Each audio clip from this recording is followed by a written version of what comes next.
It's gonna kind of be. We'll start out talking about like the Mini. Okay. And Ethan's here now, and we'll talk about the Mini and get that over and get that out there. I already threw it in the chat there. Oh, Mini. The Mini 2 or the Pro or whatever you want to call it. Mini 2 Pro. Yeah, there you go. And then we'll go into HDR and see if maybe John and Jim show up. Otherwise, we can basically, I would kind of let Ethan kind of go over the Final Cut thing again if nobody else shows. Because what I was wanting to do was, well, let me go ahead and throw this out there, and then I'll talk about what I was hoping to do.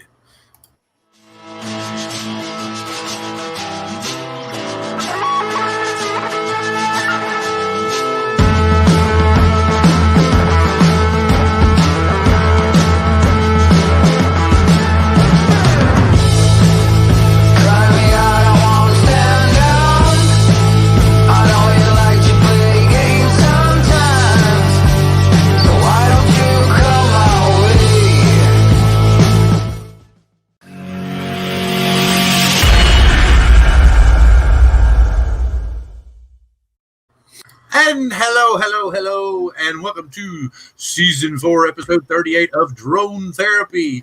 I want my HDR.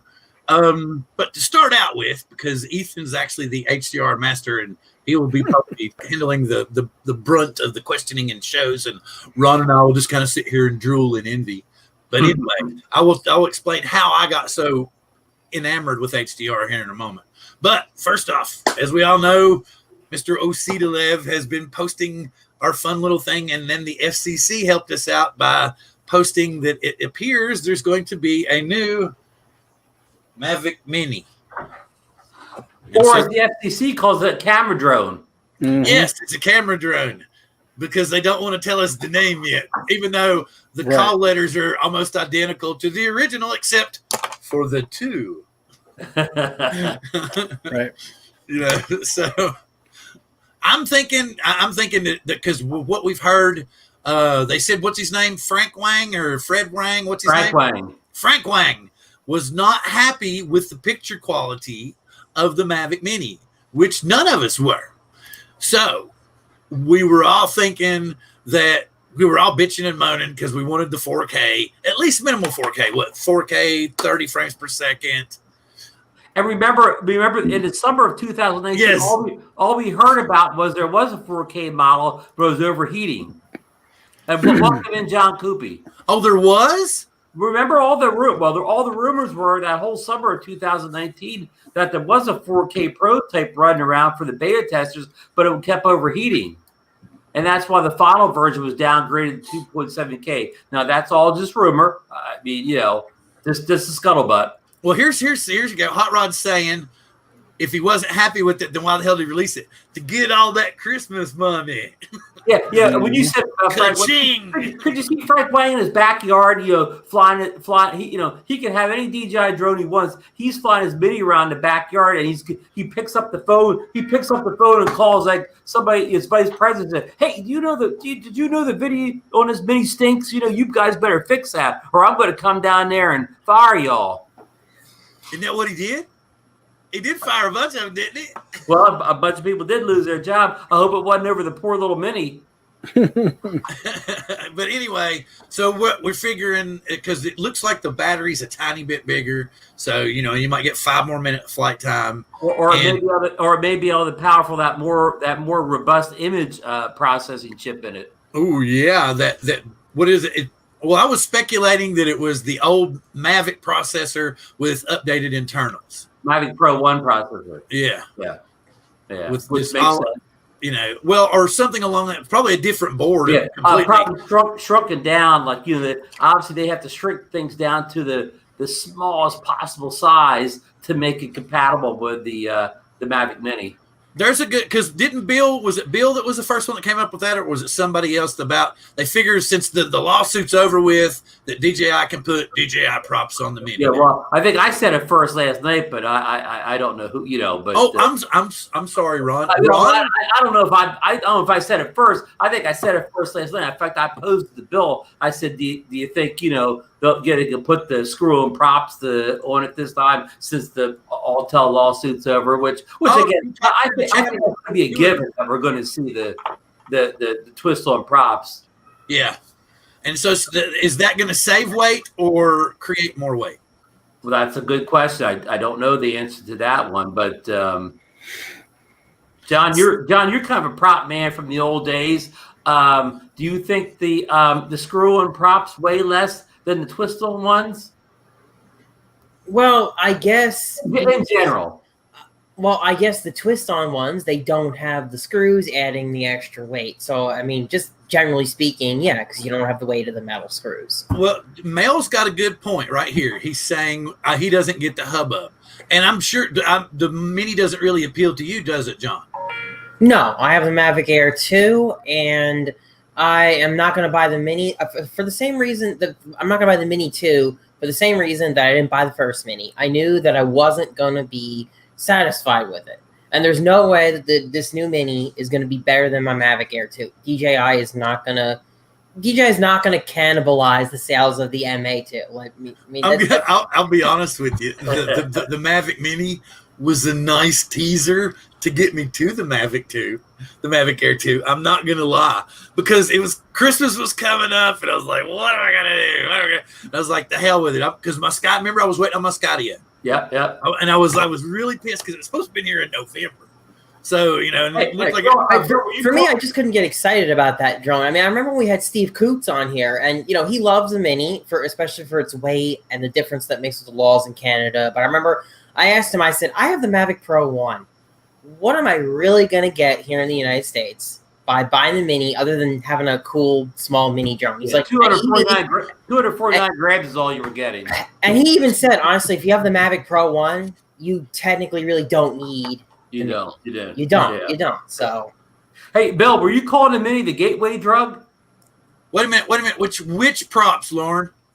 Are you saying not the quick release props or not the parrot style props?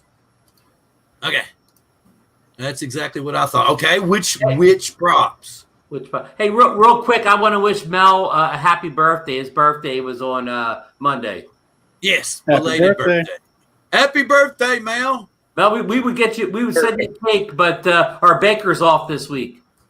No, I tend to eat the cake before he would get it.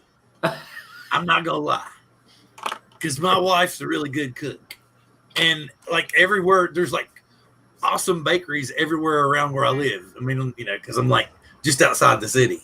Right. There's it's just terrible because there's awesome food everywhere of every nationality, everything known to man, and it's within 2 to 3 miles of the house. So what you're saying is, when I visit Seattle, I'm not going to lose any weight while I'm there. Man, I live 20 miles north of Seattle, and I'm telling you, there's still so much food. But they've turned Everett into another international airport. A lot of football players will fly out of here and stuff. A lot of the business people fly out of this little airport up here because they don't have to deal with the stress and the congestion of the big terminal down in the city. So they've all been starting to come up here, and I literally live 3.5 miles from there. But for some strange reason, they've now on Lance, I'm right on the fringe. So if I go 6 feet to the right, I can actually get clearance for 400 feet. Okay. Hey, I'm glad you brought that up, Bill. Marcus Idaho Quadcopter is in here tonight, just joined us.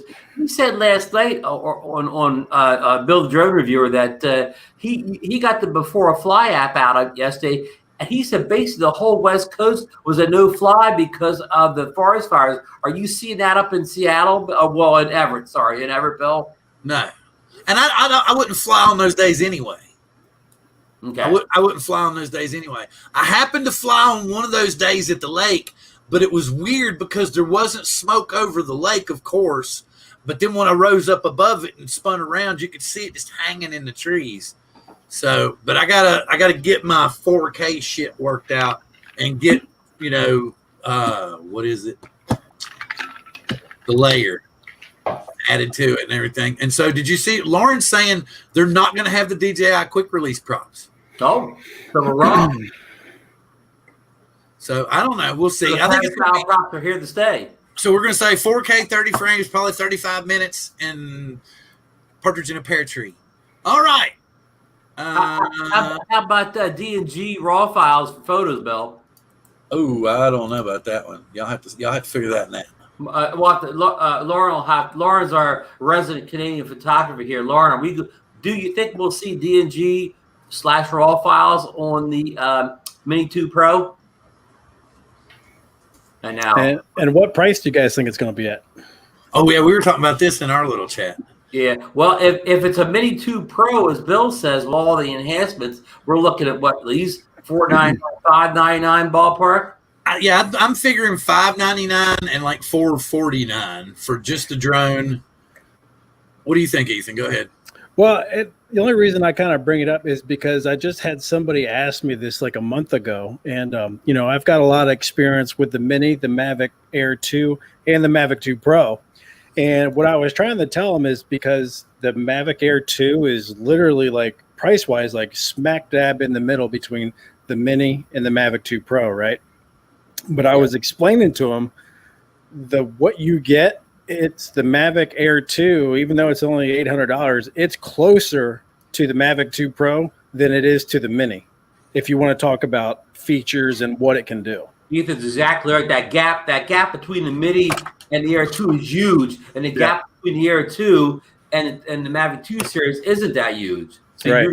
You're spot on there, Ethan. Yeah, like now we're in Lake Tahoe. We'll see some of this footage later, but some of the footage I was getting with the Mavic Air 2 is, I mean, it looks every bit as good, if not better, in some ways than the Mavic 2 Pro. So, blasphemy on the air here. Wait! What did he just say? What did he just say? You write this down, everybody. It looks just as good, if not better. Don't let my friend hear that. Well, I think that was the idea. Yeah, so, but I mean, the Pro has got its place too, because the low light and just that the color science on the Mavic 2 Pro is better, I think. Yeah, well, that's like when I flew at the lake, I flew both drones. Just the difference in the comfort zone is, the Mavic 2 Pro is still king, because when it hops up there, it feels stable, it feels comfortable. The image, no matter if you're using the smart controller or if you're using your phone, all the information's there. It looks really crisp. It looks really good. You know, and in my opinion, overall, it's still, a far superior bird. But for just having adjustable aperture is huge, so you don't have to get your ND filter perfect. Being able to adjust exposure is way better. That pitch I sent last night was a Mini D&G. Pick, yeah. Yeah, I see what he's. I got that much. Yeah, but if anybody, that's why I was thinking about this the Mavic Mini 2.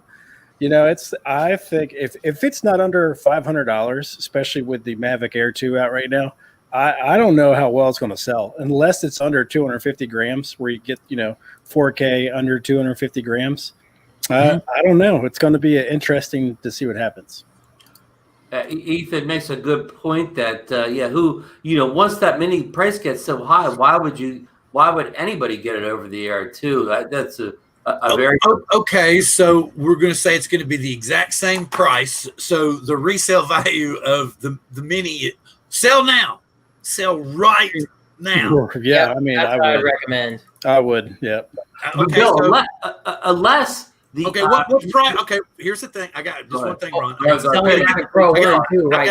Let's get a price on it. Let's get a Fly More combo. Yeah, Fly More combo Mavic Mini. What's the best price I should put on it?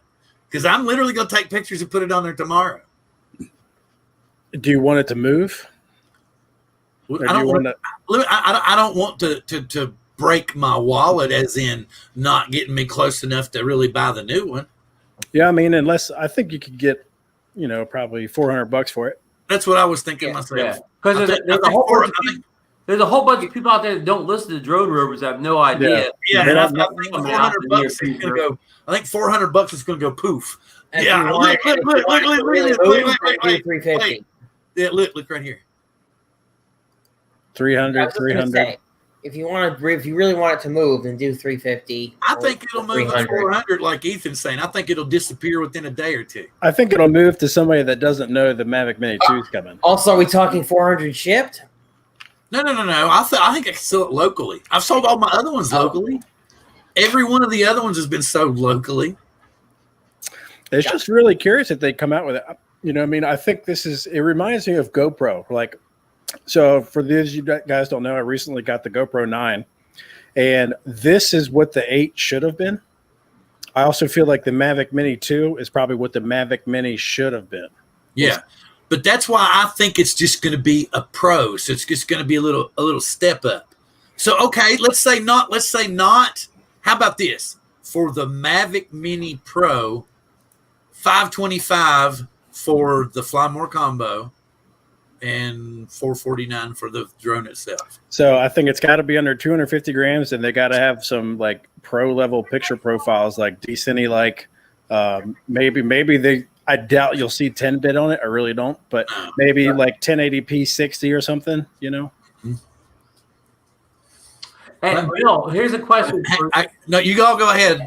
Okay, well, here's a question for the panel. Then, okay, if the Mini 2 Pro, whatever the name's going to be, comes out, and it's over 200 grams, let me call it. One in the I think I lost my son. 250 for the people who eat under 250 grams. Oh, she found it. Never mind. I don't have to leave. I know. Hang on. Work. All right, now we've been farting around.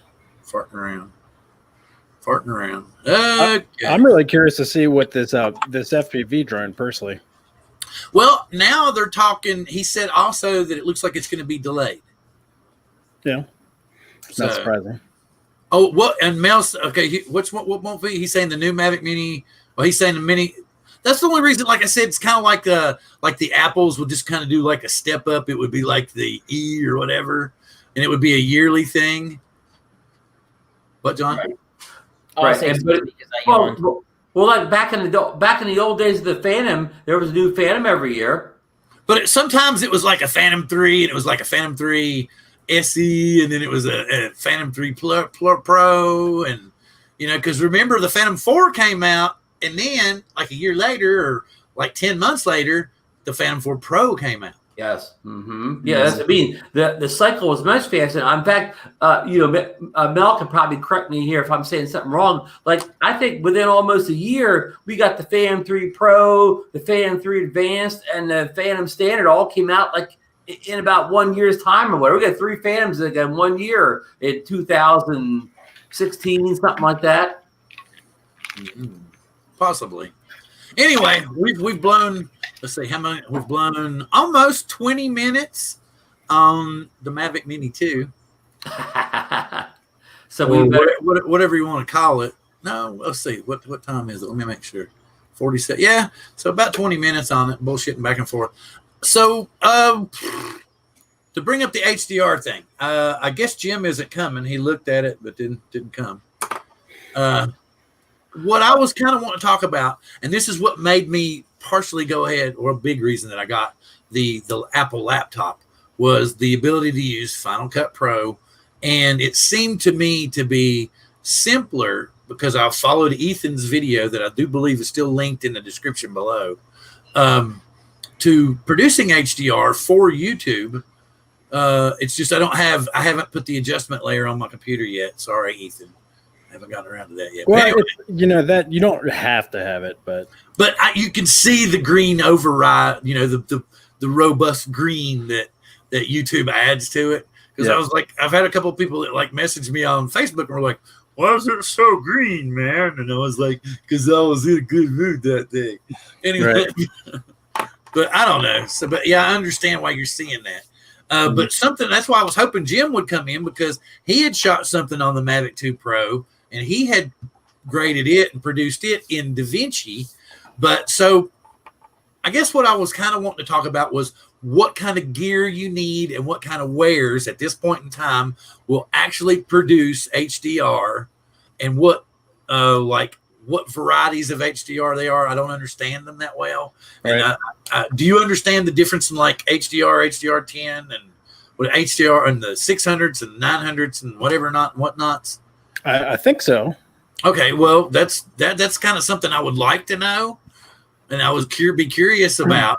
But the thing about it is we've been, for me especially, has been looking for the monitor that you can actually use to see good HDR.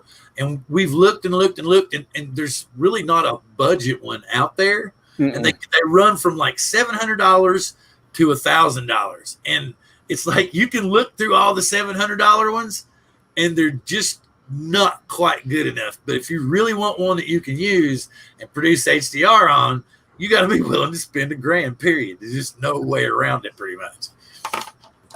So I guess the best thing to do is to get one thing out of the way is like talk about like when it comes to HDR, and also in the chat, if you guys have questions about HDR, put them in the chat so we can answer them along the way. But the big thing that I think is, and it's been the most confusing, is that you have HDR that you see on Netflix, or if you watch an Apple TV on your iOS device, you're going to see it in HDR. Everything really, really pops. Netflix, Apple TV, Disney Plus, those things. If you watch them on like an iOS device, or even like a modern, one of the newer Android devices that are capable of HDR, you're going to see that video in HDR. And unfortunately, a lot of the camera companies, companies like GoPro and a lot of the drone companies, have marketed their cameras of doing HDR when it's not the same HDR that you're seeing from Netflix or YouTube or Disney. It's not the same. And what we're going to talk about today is how do you get that same look that you're seeing on your device? The HDR setting that's on the Mavic Air 2, the GoPros, the Insta360 cameras, the Osmo Action, I think the Skydio's got like HDR also. That is not a true HDR, what we're talking about. What that is, it's kind of like they're actually stealing something from the photo world, where they take a high exposure image and a low exposure image and they blend them so you retain all the shadows and all the highlights, and they call that HDR, which technically is true. But when we're talking about video HDR, there's some requirements that it needs to have. It needs to have 10-bit color, number one. And it needs to be capable of a recorded image up to 10,000 nits, or 1,000 nits or higher. That's the brightness. A lot of the videos that you're seeing, or a lot of the videos that we produce on YouTube are, I'm sure you've heard the term Rec 709. The bit depth for that is 8-bit, and it goes up to 100 nits. So if you're ever color grading, you'll see that your luminance levels only hit 100 nits. So, and we'll pop into Final Cut Pro, and I'll show you the guys that a little later. But just to get that out of the way, there is a difference between what you actually see on your drone as an HDR versus what you see on YouTube or Netflix as HDR. And today, we're going to show you how to do HDR just like you would see from Netflix or YouTube. So, and the one thing we're going to say is we're not going to be using the HDR setting that's in your drone, because that is technically not HDR. That is still Rec 709 in an 8-bit color. So just to get that out of the way, because of a lot of marketing gimmicks, it's become very confusing. So has anybody got any questions so far? Basically, Mel wants to know, unless we're producing movies for HBO or Netflix, why is everyone so worried about HDR? There's a hell of a difference between HDR and an SDR video. It's a world of difference. But I responded to him, and I just said, look, and I said, it's not anything like that. I said, it's just an interest right now that I'm really heavy duty into. And then right now underneath it, I came back down and I said, Ethan, Jim, and I are really interested in HDR also. So that's why we've been talking about it so much. It's just, we just think that people would be interested in HDR because I personally, and I think Ethan thinks personally, I think Jim thinks personally, and I think that the other gentleman here, hang on a second, Ron. Let's go back to this, because Ron's face was covered up when it was like this. See, so sorry, Ron. So anyway, so I just thought it would be cool to share how to produce HDR video for YouTube. And like, I know here in a little while after Ethan gets done with Final Cut, that Jim and I have been going round and round and talking, trying to find the actual monitor that you can use, and the fact of what kind of monitor you need with display version 1.4 and above, and HDMI 2.0, and you got to be able to have a 10-bit color like Ethan was talking about, and then you got numbers, and I was talking to Ethan about a minute ago with what was it, we were talking about HBR 600, and then and blah, blah, blah, blah. Okay, so I will stop and let Ethan take over again. Can I say one thing before Ethan goes? Yeah. The whole problem started because of the NTSC, the National Television Broadcasting Society, blah, blah, blah, making up the rules that today's video has to be able to be seen on the TRS-80 cathode ray tube monitor. That is the problem where it all started. It all goes back to everything has to be backwards compatible. And that's what's screwing us up today. Because you can have 8-bit 2020 video that's not HDR. Right, yeah. So going back, I believe it was Mel was asking, what's the point of even getting into HDR unless we're doing something for Netflix and whatnot? And that's a great and valid point. And I got a really good answer for that. So your eyes are more sensitive to luminance and color than they are to resolution. If our eyes were sensitive to resolution, we wouldn't need glasses, So seeing those different gradients in color and the different luminance values looks visually way better than 8-bit, 100 nits. And that's why I'm more excited about like 10-bit color and HDR than I am about 5K, 6K, 8K, because honestly, I've graded and I've fooled around with 6K, 8K, even 12K, and I cannot tell a difference past 4K. I really can't. And everybody talks about zooming in and whatnot, and that's great and all, but how often are you going to do that for the processing power that you need to edit that stuff? If you shoot 1080p in 10-bit color for HDR, it looks way better than any 4K out there, unless you shoot 4K 10-bit. But that is like the big thing. It just looks way, way better. And now that a lot of mobile devices are coming out now that can support HDR, why not? The big holdup, HDR has actually been around in cameras for a while, and actually digital cameras for a while, but nobody had mobile devices that were able to view it. So that's why it hasn't really caught on. Now a lot of the mobile devices are coming out that can do HDR, especially from YouTube, Netflix, and Disney Plus. Now HDR is going to become a thing. And I don't think we've quite seen it yet, just because not a lot of people are familiar with the workflow, but I think you're going to see it come more often. Netflix, by the way, has their own production requirements aside from HDR. They require it to be in ACES, the Academy color, and they have their own production sheet that you have to follow. Right. Yep. So that is probably the biggest reason why I think HDR is a big deal, and you're going to start seeing more of it in the months and years to come. So well, he was saying that people were like stressing. See, like lots of people are talking, stressing about it. Like you said, the normal person is not even going to have the monitor view it.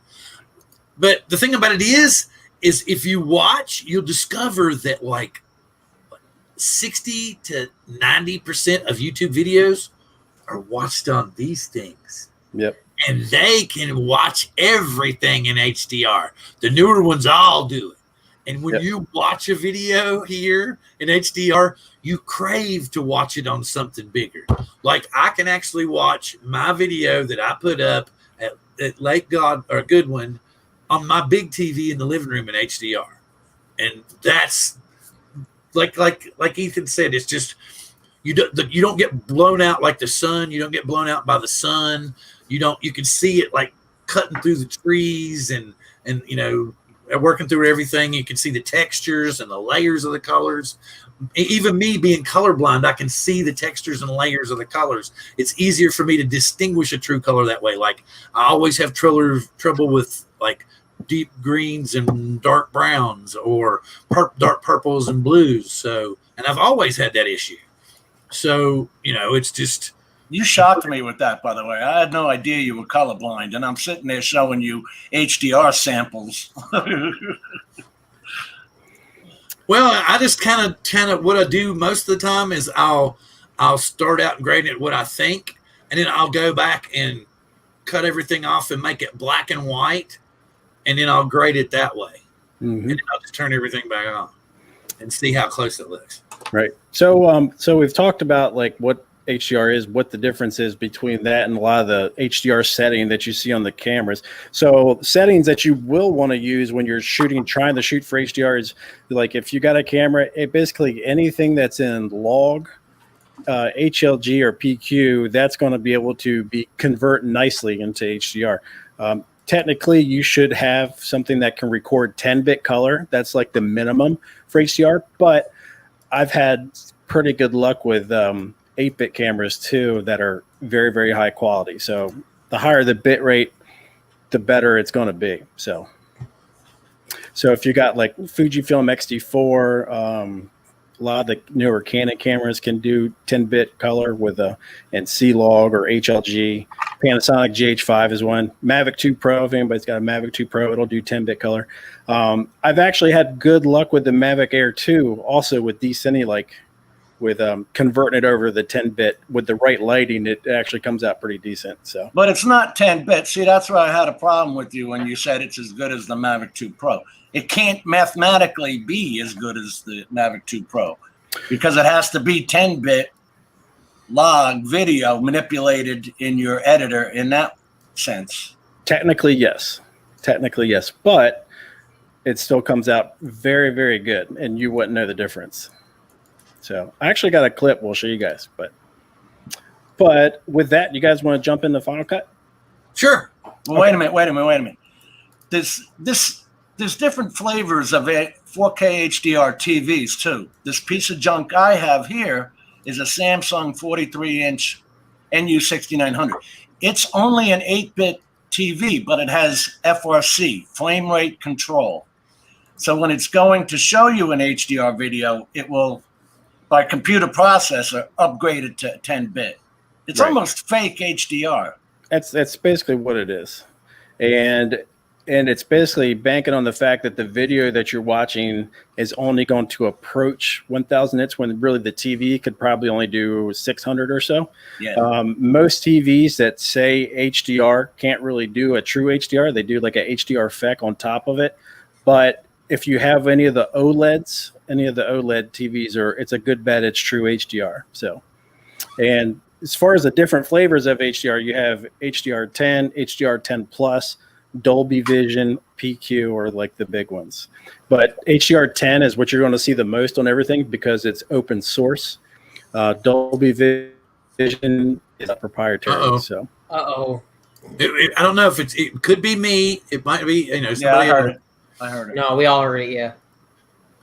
But no, see, the thing about it was I found out that my internet was going to be like offline or possibly like severely crippled until 6:16 this evening. And like, luckily, like at 5:15, it kind of came back up to speed, but Ron was already in here. And I told him, I was like, well, if I fall out, y'all just keep going. So, right. And that was when I was talking to him about how what a lot of people are doing with StreamYard now is they're allowing other people to like co-host. Like, say I was telling Ron, I would give Ron my entry credentials into my StreamYard account, and then I would get a number like everybody does, and I would tell Ron what the number was, and he could actually enter into the studio and have all the controls that I have here when I'm running the show.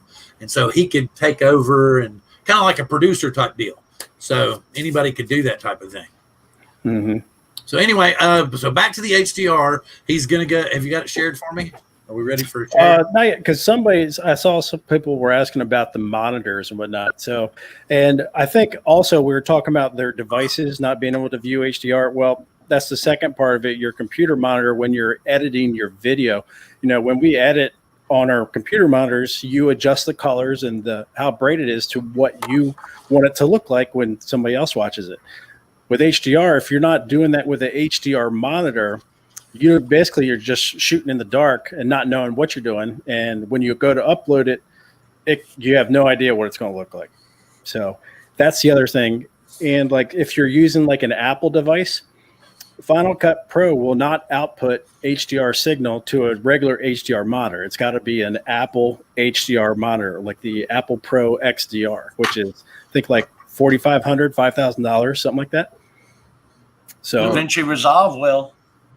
Yeah, DaVinci Resolve. A lot of the PC-based stuff, if you have a PC, you can buy any monitor that's capable of HDR, like the True HDR, like 10-bit color, get over 1,000 nits in color. And if you're using like DaVinci or Adobe Premiere, you should be able to output HDR to that monitor, and it actually looks right. Should. I've never tried it, so I don't know. But what's the minimum? Yeah. Go ahead. Go ahead. HDR 600, display HDR 600 by VESA. VESA actually makes the certifications for the displays. 600 is the absolute minimum you can go, and because it'll have 10% where it can hit 1,000. So what you're actually editing in is actually coming out. You actually have to dumb things down for YouTube. right. I'm sorry, you were going to hit that? Okay, go ahead. Well, I was going to say, Bill was asking about the bare minimum, right? Well, what I'm trying to say is like Jim and I have like for a month we've been hunting for a monitor, and it's like we'll find one and then we'll get to look at it and we'll be like, oh man, one little thing, and you realize it's going to throw everything off, and you just realize what a pain in the ass it is to find exactly what you need. Well, I don't have a monitor. Well, I just use the Apple is what I mainly look at, and it actually, I use the TV. Well, if you're using an Apple monitor, and all the Apple monitors are actually really, really good, they come color profiled like almost exactly. How things look on my Apple monitor on my MacBook look exactly the same on this. So if you're in the Apple ecosystem, everything's matched pretty well. Also, everything I color grade on my MacBook Pro, on my friend's Galaxy S10, it looks exactly the same too. So you guys have those Retina displays. You're lucky. Apple does put out a damn good display. Right. I think they fixed it, Brian, was what happened. Because remember, I was trying for like ever to give Brian a wrench that week. Remember, Ron, when we were doing right now? Yep. And it just didn't seem to work. But now he's actually blue. So because he was like, oh, now I've been talking bad about YouTube. They won't let me have blue wrenches anymore. And I think I went over to on Adrian's show after this, and he was blue over there. He's like, look, I'm blue over here, but you're not. Yep. So above and beyond drones, he was talking about metadata, and you can go and so metadata is basically information that's encoded into the video that tells the monitor to get bright or get dim or whatever, and you can go down the rabbit hole about metadata really, really quick because there's a couple different ways to do it. Dolby Vision has their own way where they do metadata per frame. HDR10, like the open source stuff, you do metadata for the entire clip, for the entire video. So things are done different ways, but in the metadata we'll have all sorts of stuff in there, like what the color profile, what the color space is supposed to be, the max luminance, the average luminance, the max, the max black level, the reference monitor you're supposed to that you supposedly graded on. I mean, it could get really, really confusing really quick with metadata. And that's why I've chose to bypass it altogether. And the way I do it, I don't use any metadata at all. And it actually, it makes it consistent and it just. What are you outputting in? What 2084 still for the PQ? Yeah, PQ. Yep. And then what? A 2100? How are you not putting metadata through? Just direct PQ right up to YouTube, and YouTube figures out the rest. Jim, have you never seen his video? His HDR video? I guess not. No, he's and I know it's Final Cut, but he's put out a complete video step by step on how to produce HDR video using Final Cut Pro and putting it on YouTube. It doesn't work the same because with DaVinci, it actually gives you the IDTs, the input device transforms. You know what I'm talking about? All right. Yeah. He knows. Ethan knows. Well, we're going to do, when you go into Final Cut, we are going to do a transform of the color space, but it's in Final Cut. We won't have to do anything with the metadata. But what I like about Can I say one more thing that pisses me off about DJI? In 2018, they joined the Academy for Color Science, and they never, 2 years later now, have still never made an input device transform. You can't just select DJI's Micro Four Thirds camera or something like that, or a Mavic 2 Pro, and make life easy. You got to use a Canon GH4. You know what I'm talking about. Profile. It's maddening. All right, I'm done. So, sure? So I'll share my screen here. Let's see here. Share screen. Let's share this one. Okay. Bill, you know how nuts I've been going. Oh yeah. All right. That's like because I didn't want him to think that our fascination with it had anything to do with anybody else. It just so happens that all of us hooked up at the right time when we were all really getting into it, and that's why we've been talking about it so much. Mm-hmm. Well, it's like, Ethan, if the damn thing says it can put out 10-bit HDR video, meaning the Mavic 2 Pro, I want to see it. Exactly. Right.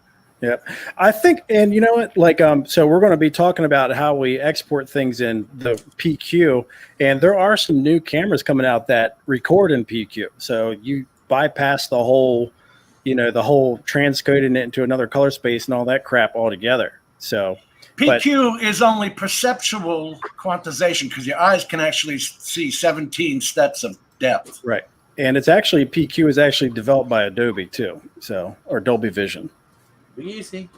So, but anyway, so if you're in Final Cut Pro, okay, and also I have Bill's linked the video, the full tutorial to this, because there's some extra steps in here about getting your monitor white balance correct. But anyway, we're going to skip over that part. So we're in Final Cut Pro, and the first thing you want to do is we're going to basically create a new project, or a new library. Sorry, create a new library. We'll call it HDR test. I've already done this. So here's my new library over here. And with that library selected right up in here, you're going to go over to modify. And then you're going to see this drop down. And you want to change it to wide gamut HDR. That's going to give you the options to change the color space of the video so you can export in HDR. Compressor. We'll get to that in a minute, because you don't really need compressor, but it's helpful. This is totally different in DaVinci. You have to actually set up your project by yourself. Right. So now that we've got the library set up, and the important part is you have to do that. You have to modify it, or your little icons like blocking it. The top right hand of the screen, it says modify. So you got to change this to wide gamut HDR, or else you're not going to get the HDR settings. And then we'll go back up the file again. We're going to create a new project. Okay, well, this HDR stream. And if you go down here, so this is what's standard about Final Cut Pro. You can change your resolution, what you want your frame rate. But here is the key right here. Usually, if you didn't hit that modify library previously, you would only get Rec 709. But since we clicked it on wide gamut, we get the HDR color profile or color spaces. So we get Rec 2020, Rec 2020 PQ, and Rec 2020 HLG. Now, you can also use the 2020 HLG if you're going to upload to YouTube, but it does something funky with the colors, and it applies its own like weird LUT to HLG stuff. So I don't recommend it, but it will still work. It's just things aren't going to look quite right.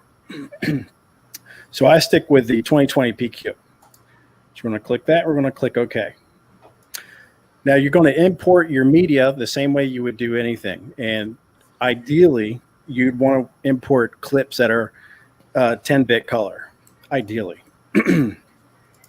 So here's a clip.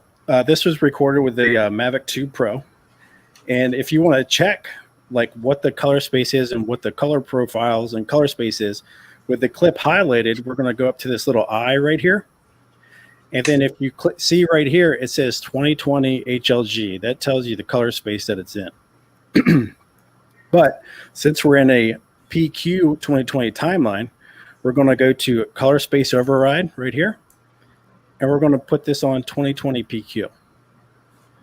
So that way, the software knows that we want to color this and have the color and luminance values go at the same rate or the same settings that we would want for PQ. And basically from here, we're gonna trim this up like normal. Let me just trim a little part out of it. Let's go right here.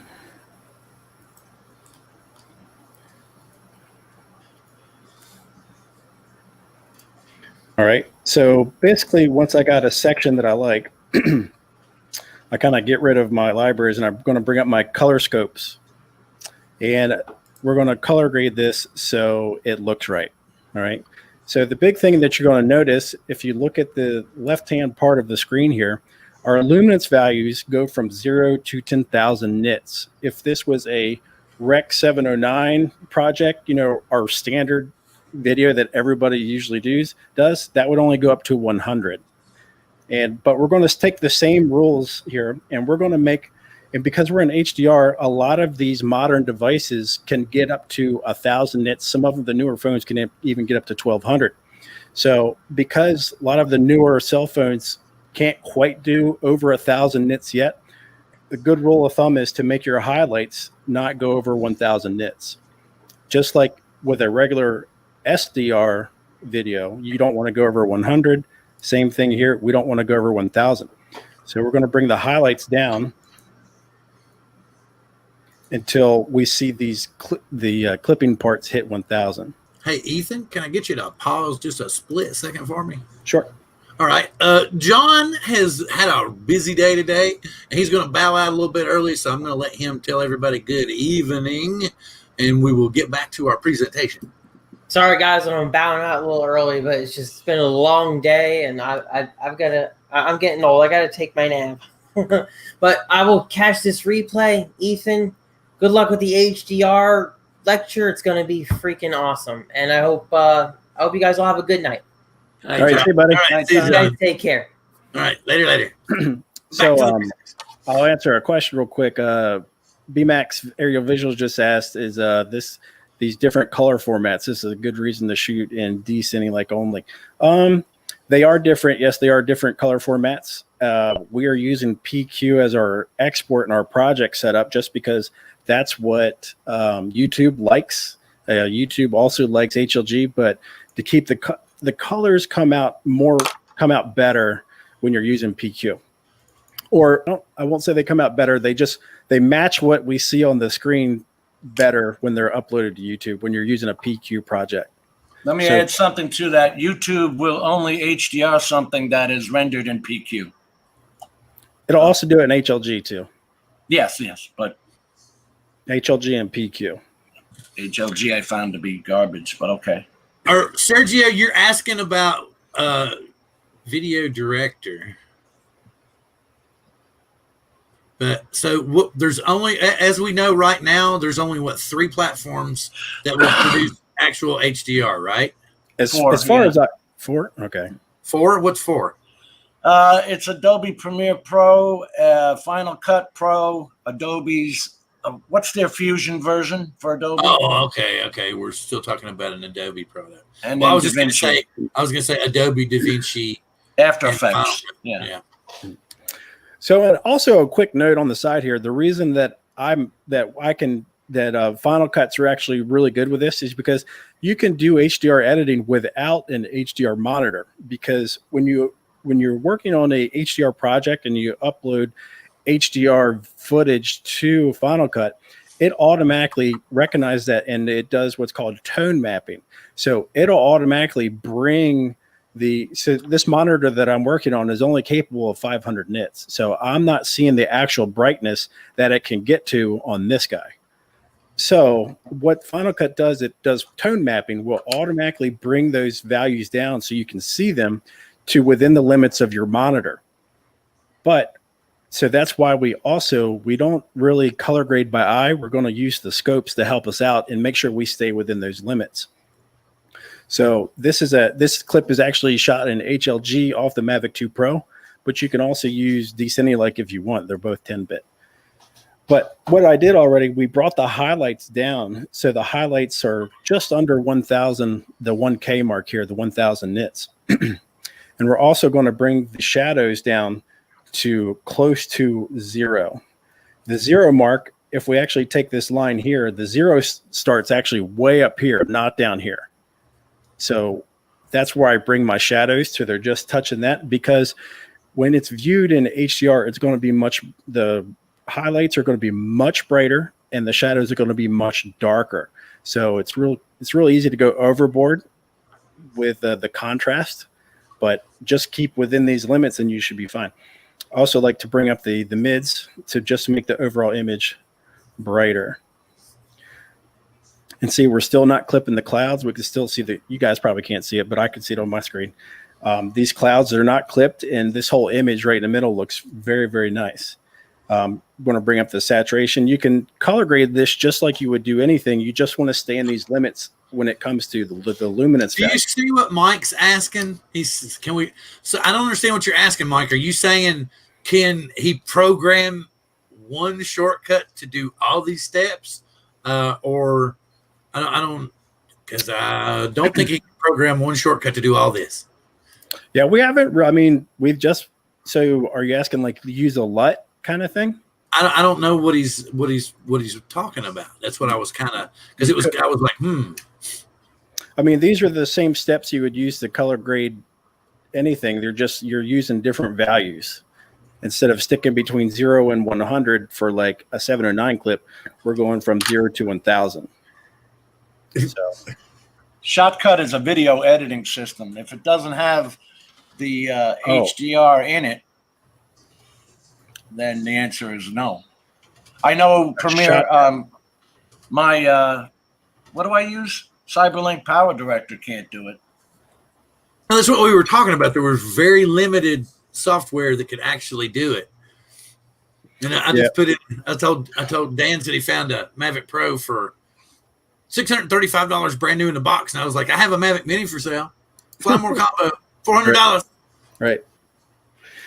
So this is also another clip, and also one of the biggest things that I found with shooting for HDR is do not overexpose. If your image is overexposed at all in camera, there's not much you can do to get it back in HDR especially when you convert over to HDR, because you're pushing those highlights so far up to get to that 1,000 nit mark. So if your highlights are clipped at all when you're shooting, it's not much you can do. I actually underexpose it a little bit when I'm shooting for HDR, because you can bring so much more life back into it because you have a much larger nit space to work with, and you have so much more color to work with. It's easier to pull things up than it is trying to bring them down if things are clipped. So,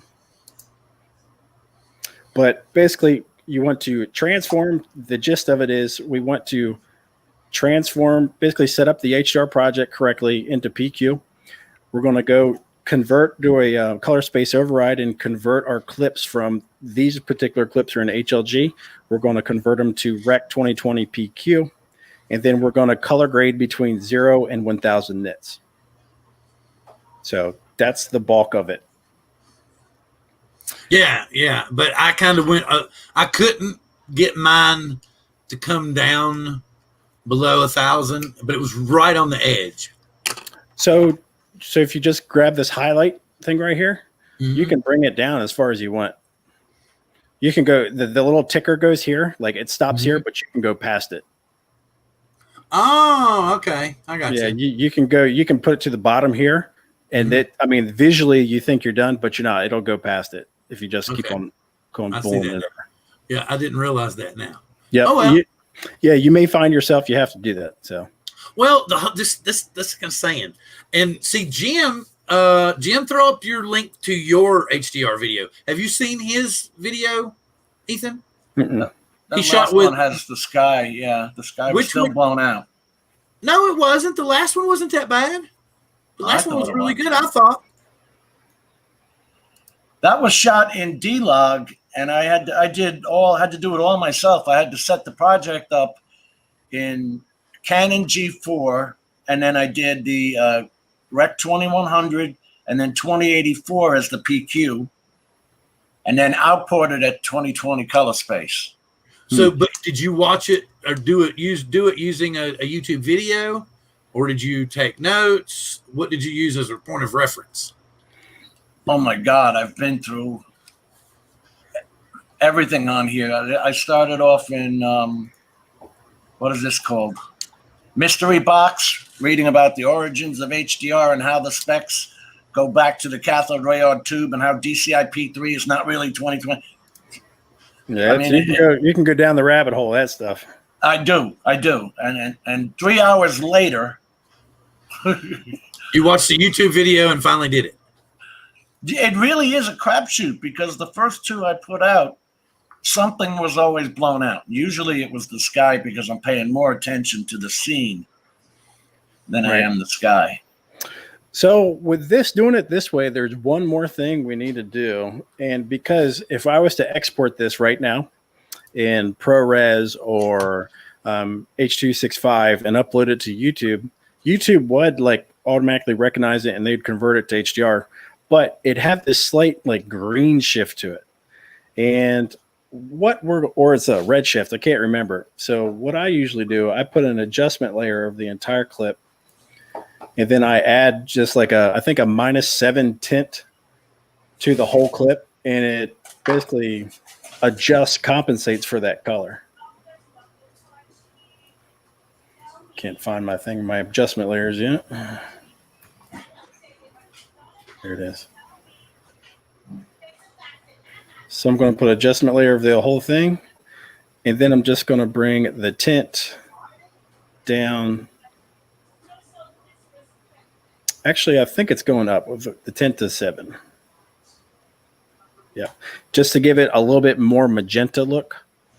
Push it because when you upload it, it loses magenta and it's got like a really strong green look to it. And by doing this, it kind of compensates for that. So you don't have to do that. Some people, it's very subtle. I'm kind of like one of these things that I want it to look exactly like what I'm seeing. So after you get all your adjustments done, you have it the way you want to look. Throw this on top of it and export it like that. And then when you upload it, it'll actually look like it's supposed to look. So when we talk about how we're going to export this, say I've got all this colored the way I want it. We go to export. We're going to export master file. Click continue if you get the little error. And basically what we're going to want to do, typically for most YouTube videos, you're going to export them in H.264. That's an 8-bit codec Rec. 709. To get the HDR version, because see our color space is Rec. 2020 PQ, for YouTube to recognize that and use and upload it so it's correctly, we're going to use ProRes 422 or ProRes LT. Oh wow! Oh shit! You're going to notice currently, as this video is exported in H.264, it tells us it's approximately 230 megabytes. But if we say we want to export in ProRes 422, it becomes almost 2 gigs. So substantially bigger files. And then but a workaround to get around that is export to H.265. I didn't realize I posted that here. I thought I posted it in private chat. Oh well. So, but everybody still with me? Sorry. I didn't realize I posted that here. That was sorry. Yeah, that's a key part there, how they export it. Right. I haven't really noticed on YouTube. I haven't really noticed a huge difference between 422 and 422 LT. So just to save space, I usually just export in 422 LT. Wait a minute. Wait. When is this something that's in the video? I don't remember this from the video. Yeah, it's a video. It is? Yeah. Okay. Yep. So basically Final Cut's going to export this file now. And if I were to, and I'll upload this later so you can see this little sample. Once you view this on YouTube, you can see that it visually has got way more pop, but the colors should be about the same. So while we're talking about this, because I know Jim had talked about, mandatory having to be 10-bit color, which technically is accurate. It's an accurate statement. But for all you guys that have the Mavic 2 Pro or Mavic Air 2, I've got a little surprise for you. So this is a Mavic Air 2. This is D-Cine-like. This was shot in 24 frames per second. And you can see up here, it's telling us Rec. 709 because, the Mavic Air 2 can only shoot in 8-bit color. But it's a very high quality 8-bit color. And yes, not all 8 bits are made the same. But if we do the same steps with it that we did with our other footage, we're going to do a color space override. We're going to convert that to Rec 2020 PQ. You'll see it really comes to life now. And if we, let's see, we'll go to a spot and see how we can see the sky is like really, really kind of blown out. Go back to my colored, and you can see over here in the waveform, it really crests right up to that 10,000 nit mark. There's our export. So what I'm going to do, I'm going to bring that back down to 1,000 nits. And I'm going to bring the shadows to, they're already at right around a 0. I'm going to bring up the highlights, and then we're going to just do a basic color. I'm going to give it a little bit of saturation, maybe a little bit of teal and orange look. And then I think that looks pretty good right there. Done. All right, can I get another brief pause for a second as we've got another respondent taking off? Ron Brown is going to go take off and watch a little TV and chill out with the missus, I think. Good night, everyone. Sorry, I gotta leave early. This is but stick around. This is a great conversation. I've watched Ethan's video a couple times, so you're gonna really learn a lot tonight. But everybody, have a good evening. Thanks for coming in. Everybody in chat, thanks for joining us, and we will see everybody next week. Good night.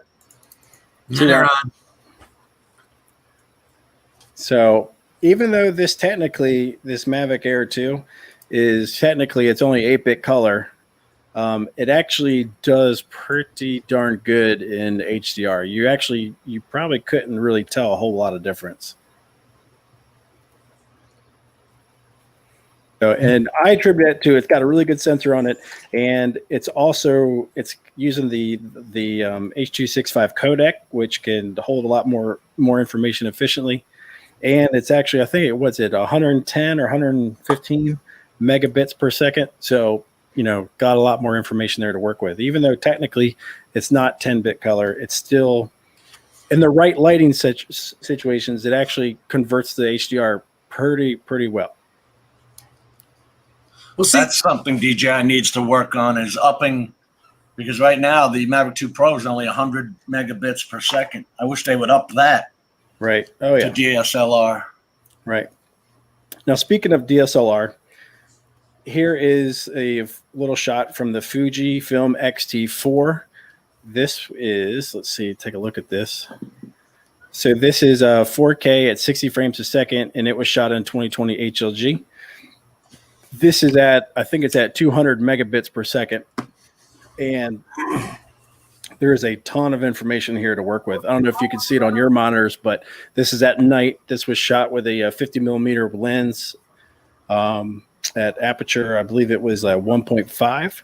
But if we do the same thing here, we convert an HLG file, so we're going to convert it to 2020 PQ because that's what our project's in. And you can see it automatically adjusts everything. And then we're also going to do the same thing. The flame right here is corresponding to our highlights right there. We're going to do the same thing, bring that down to just under 1,000 nits. Might bring my shadows up just a little bit so we can see a little more detail. And maybe give the mids a little color. And I call that done. Now, if we export this and you view these flames on your HDR device, they'll be super, super, super bright. And basically, we're going to do the export the same way.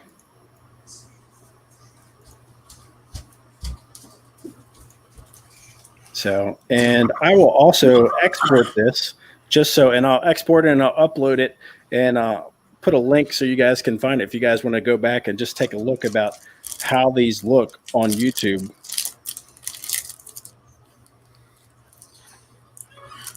Sorry, I had to go give my daughter a snack and grab one for myself. So anybody got questions so far? Mm-hmm. So basically, obviously, this whole process would be much, much easier if you're using an HDR monitor so you can actually see the true vibrance of what you're doing. But by using the scopes, you at least get the feel of how the luminance values are going to do. And you can get an idea of how the colors are going to come through too, because the colors aren't going to change based on what I see on the monitor. The colors are still going to be the same color when they're on YouTube. They'll just be brighter. So, questions, queries, answers. So for all of you guys that are curious in the metadata, we'll just touch on that briefly about how you should technically go about doing it. But if you do it this way, you really don't need it. So whether in our library sections here, we're going to click on the project.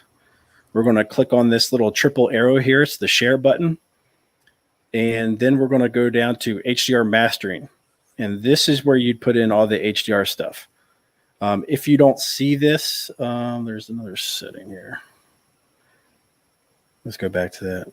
If you don't see this, or sorry, I clicked off of it. This is where our difference is. I have to set this up ahead of time. Yep. See, everything in here is blank because I haven't put in any metadata. But if we were to use metadata, this is where you'd put it. Here, the first section says display primaries. This is where we're going to tell it the color space of our display that we're using. So my display, all Apple displays are P3s. So if you're on the Apple, this is what you would pick.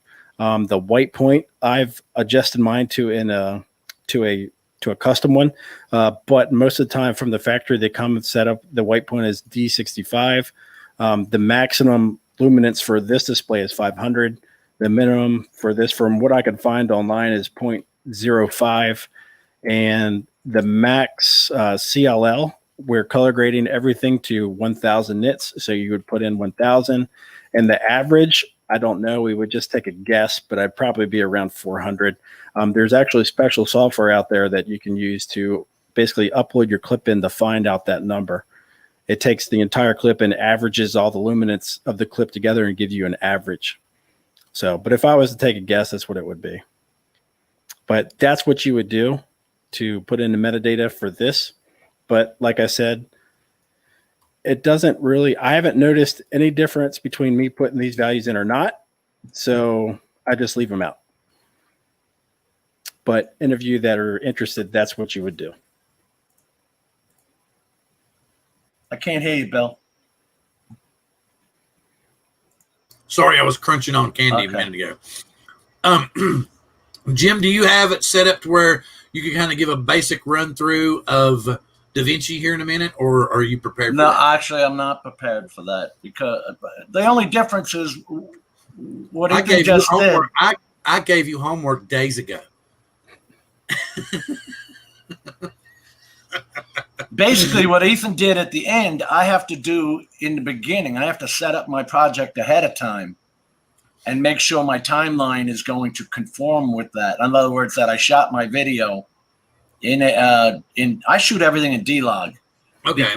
Because of the HLG already has some color information in it, and I don't want to be battling the two. You know what I mean? Mm-hmm. So I set the Mavic Pro 2 on 000 D-Log, and then go from there. Now I'll use an ND filter because, like Ethan said, if you're taking too bright footage in the first place, how the heck are you going to bring that down? If it's clipped out, you're done. Yeah. Yeah. Oh yeah. Like yeah, you definitely want it. I learned that the hard way. Do not overexpose. If anything, underexpose it.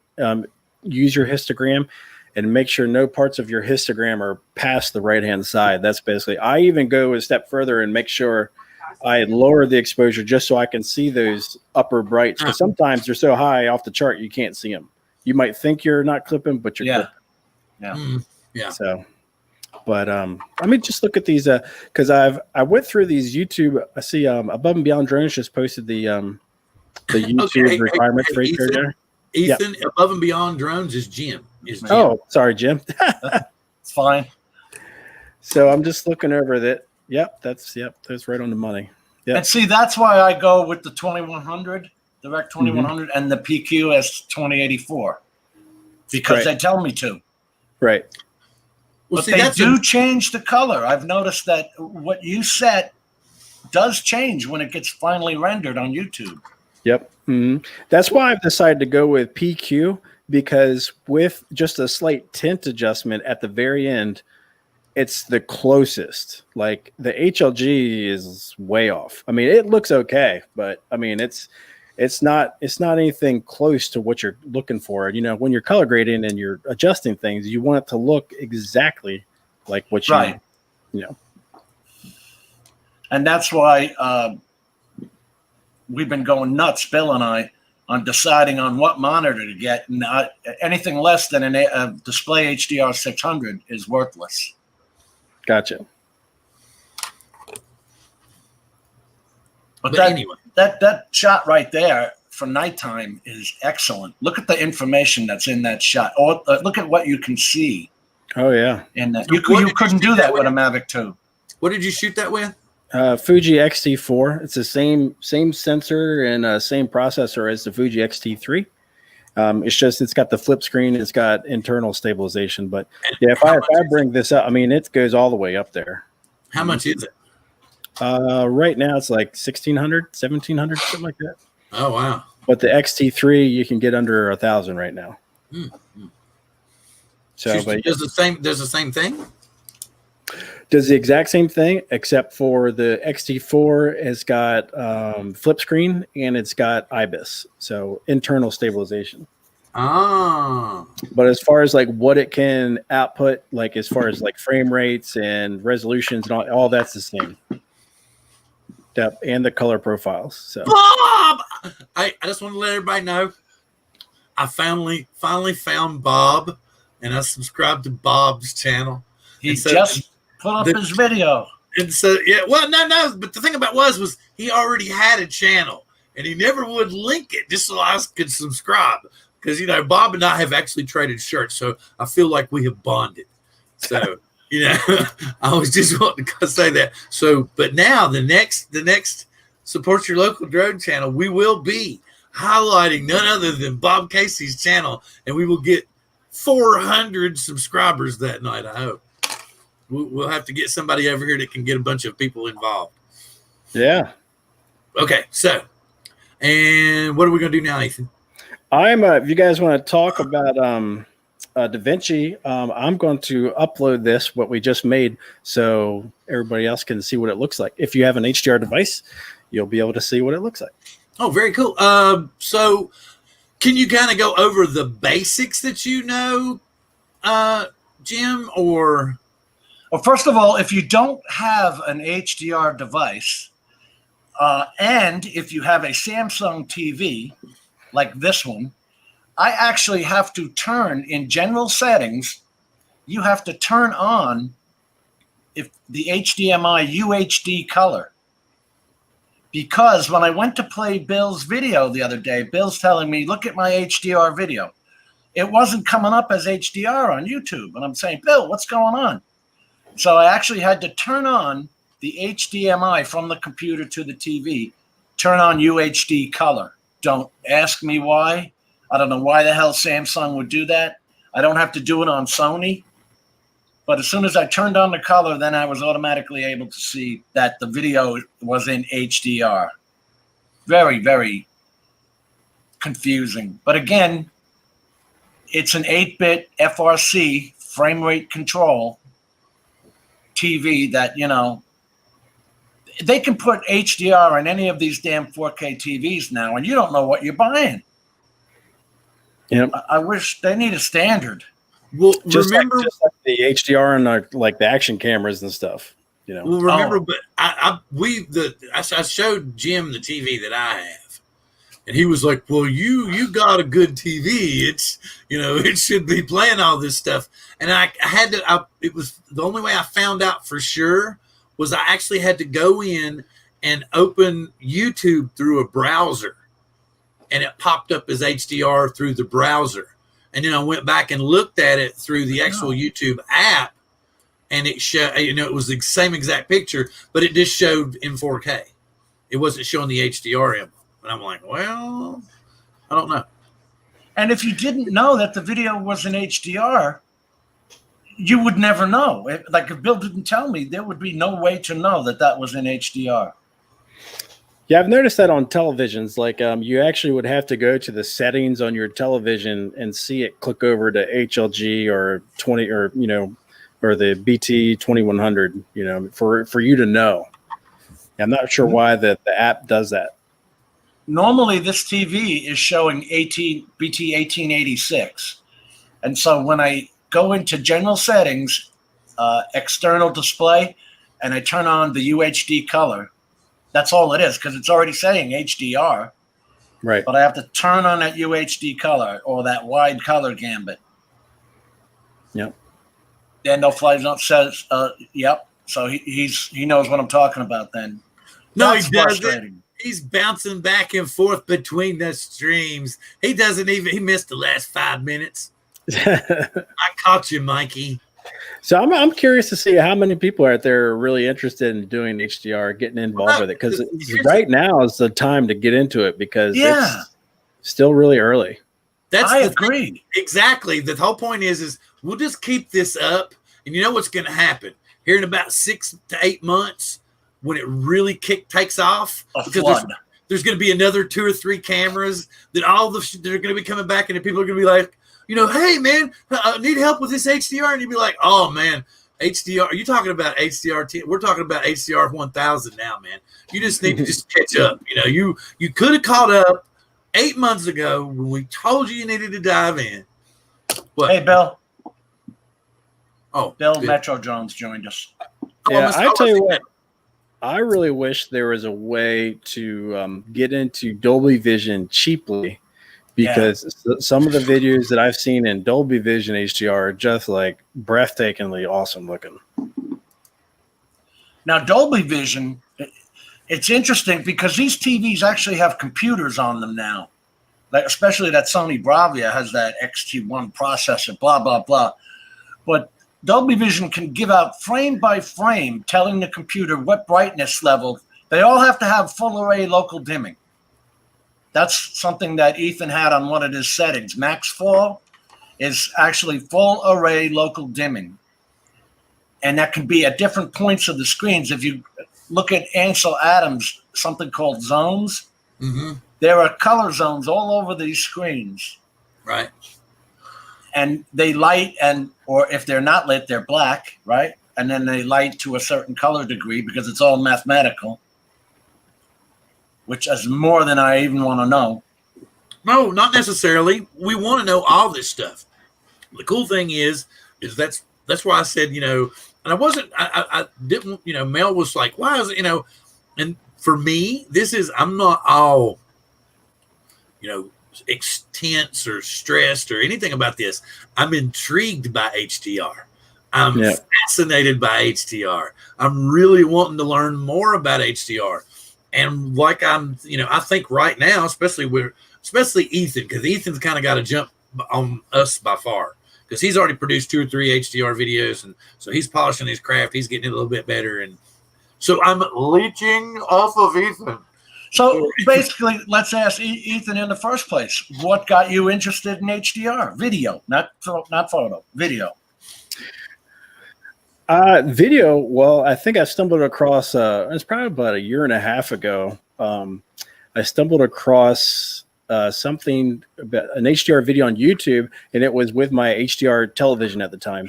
And I just realized instantly how this thing like popped on the screen. Like it looked gorgeous. And at the time I had a Apple iPhone 8, and so when I watched it on my iPhone 8, it looked nothing like that. It didn't look anywhere near as good it did on the HDR television.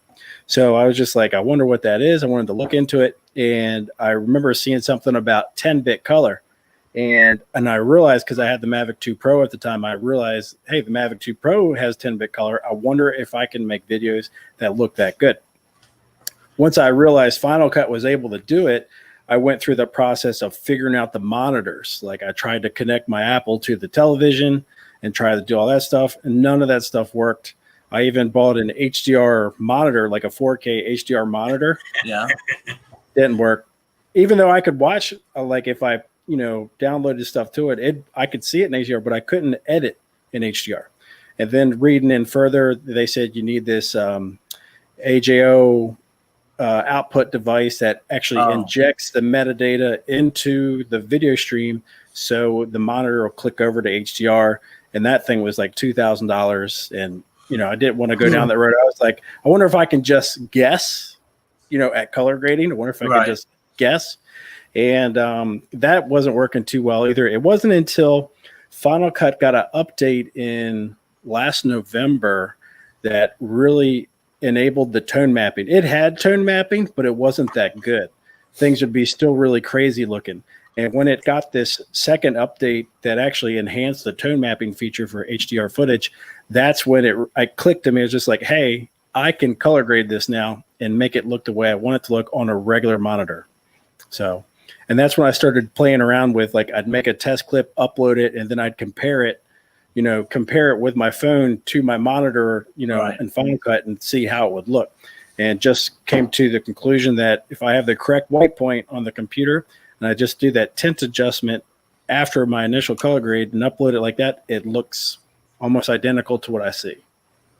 So are you setting these for P3D65? What's your white point?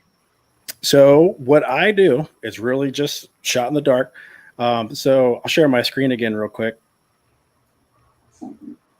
This is what I do. Let's see, where's the share screen button? There it is. It's very, very simple.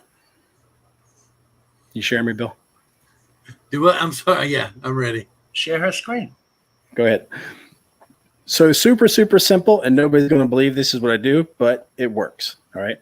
I'm going to get, this is in the settings, your system preferences. I go to displays, go to color. We're going to go to calibrate. And then this is where you would calibrate your screen. And I go to click continue. And this is where I can set a custom white point. And I basically adjust this slider to the little apple up here, all the way at the top left of your screen, the little apple icon. I adjust it to that turns perfectly white. And for my monitor, that's 7,000. And that's all I do. You can click continue. It's going to ask you to label that profile, and that's all I do. Like I said, in the HDR video that he made, you can he goes through all this, talks about all this. Yep. It's pretty cool. Let's see. Too many. That seems to work pretty good for Apple. So I know it's all very it's not the correct way to do it at all. It's not the professional way to do it all, but it works. So. Well, see, Bob, I understand what you're saying. I've been on Wednesday nights for a year and a half now. And actually, one of the people that's on right now started streaming on this show. He's got let's see, because I'm looking at his channel too. There's 84 people watching, but if you go back through the drone therapy playlist, you'll see that person, the first time he ever live streamed was here on Drone Therapy. Mm-hmm. Yeah. So anyway, there's no good night. Yeah, well, that's what I'm saying. It doesn't really matter. It's what I'm thinking is here. Like I said, in what did I say, 6 to 8 months, when everybody starts to really get to chewing on it. Like, oh, what if the Mavic Mini 2 would be capable of shooting an HDR profile? Well, they were all excited about the 48 megapixel photos. That all that was doing was pixel binning. Yeah. And the HDR photos. Yeah, it might have an HDR on it, but it's not going to be HDR video like what we're talking about. It's going to be HDR effect like the Mavic Air 2 has on it. Yeah. I've been saying that to them, blue in the face, and they either don't care or they don't want to get it. You know what I mean? Yeah. Yeah. Mm-hmm. It's unfortunate that the marketing people have gotten to be so confusing, because I really do think people are going out and buying this drone, or they're buying a GoPro or something that says HDR on it, with the thought that when they upload it to YouTube, it's going to be HDR. And unfortunately, that's not the case. Everything's going to be automatic. And I'll tell you right now, it is not. No. So, yeah, your best option. I was doing that. I bought, I started off actually on HitFilm and then gave up on that and went over to Cyberlink only because it was so damn easy. And then when I got their Power Director Suite, you see that they have color director in it, and anything I could do was merely going to be called HDR effect instead of real HDR. And then that gets you boiled because, well, if my drone can do 10-bit real HDR, I want to see it. That's all I've ever said. If it can do what I want to see it. Yep. That's what started me on this quest.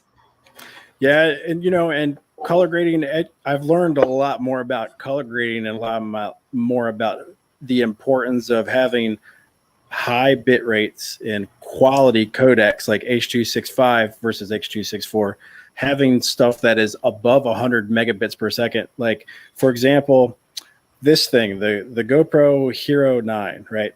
Mm-hmm. So it'll do 5K, right? It'll do 4K. Mm-hmm. So what do you think is better? Because it doesn't change the bit rate.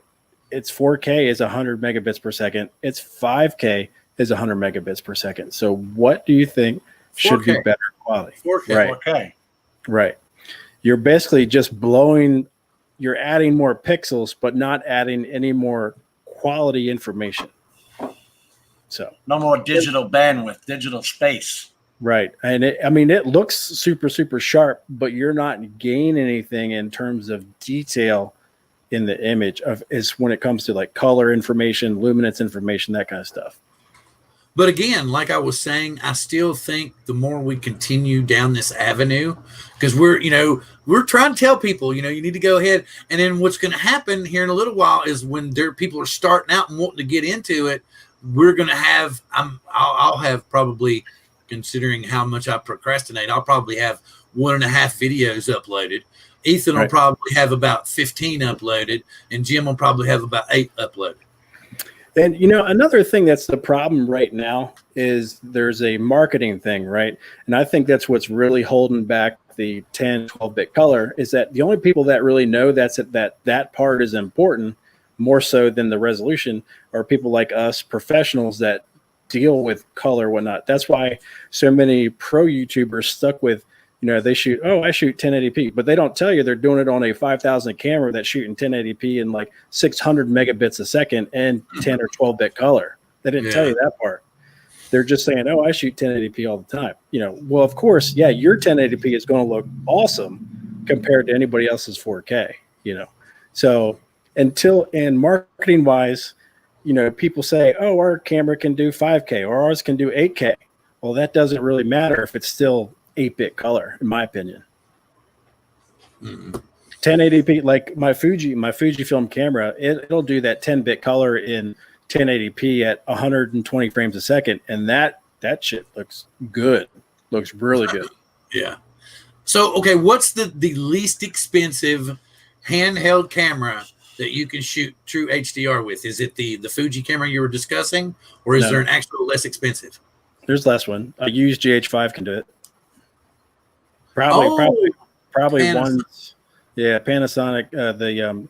I actually have one. I'm probably going to sell it, but the GH5 can do 10-bit color internal. It can do HLG.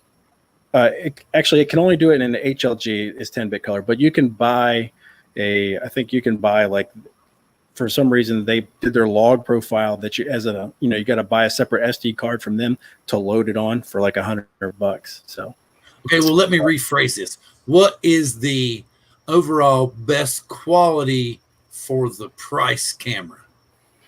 Probably the, let's see, if you could get a Fujifilm X-T3 for $800, that's probably going to be the ticket. Right. There are other cameras out there that are cheaper that can do 10-bit, but they can only do it 10-bit external. So you need to buy something like a Ninja 5 to record it to. Does the GH4? Does the GH4 shoot 10-bit? It might. I haven't really looked at its specs, but it might. The GH4 is right after the 7, right? Is that the one? A7R? I can tell you one thing: the GH5 autofocus system sucks, but its IBIS is awesome, man. You don't need a gimbal with that thing. Yeah, it's really good. Let's see. Bob Casey asks, marketing, that's it. They say 5K, but it's really 4K. I mean, technically it is 5K. It's just lacking. It's the same in color and luminance information and detail information as 4K. So they're basically just cramming more pixels in there to, blow the screen, blow the image up. So yes, it looks sharper. I mean, and it looks good, but can I see uploading on YouTube? Can you visually see a difference between the two? Probably not. Would YouTube even play something at that bitrate? Yes. Yep. It will? Yeah, it'll do 5K. Even now, I thought everything was kind of squelched now. I mean, they'll probably kick you down, but if you're watching it on a mobile device on Wi-Fi, it'll shoot it out at 5K. Well, true, that makes sense. I saw, was it Sean Oz that put up a 5K? Somebody put up a 5K video. I don't remember now who it was. It was recent, real recent. Well, it's just like I think the avenue that we're going down is more important than 5K, 8K, whatever. Let me tell you something. When I went to CES, the first thing you saw when you walked in the door was nothing but 8K displays all over the place. And yeah, they're great. But between 4K HDR and 8K, I mean, how much, you can't perceive that much of a difference for it to really matter. Oh, so you're saying that 8K is comparative to 4K HDR? To me, 8K didn't blow me away. Okay, well, that's but anyway, like I was trying to say, hey, Ethan, what was it? They shrunk you down on YouTube. I thought they shrunk it down on YouTube. What? Is that what he's saying? Hey, Ethan, I thought they shrunk it. Oh, yeah. Oh, instead of 5K, they shrunk it to 4K. So if you're on a device that's compatible with that, they'll still shoot it out to you in 5K. And you will see in the where it tells you the resolutions, it'll say 5K there. Was it Stats for Nerds?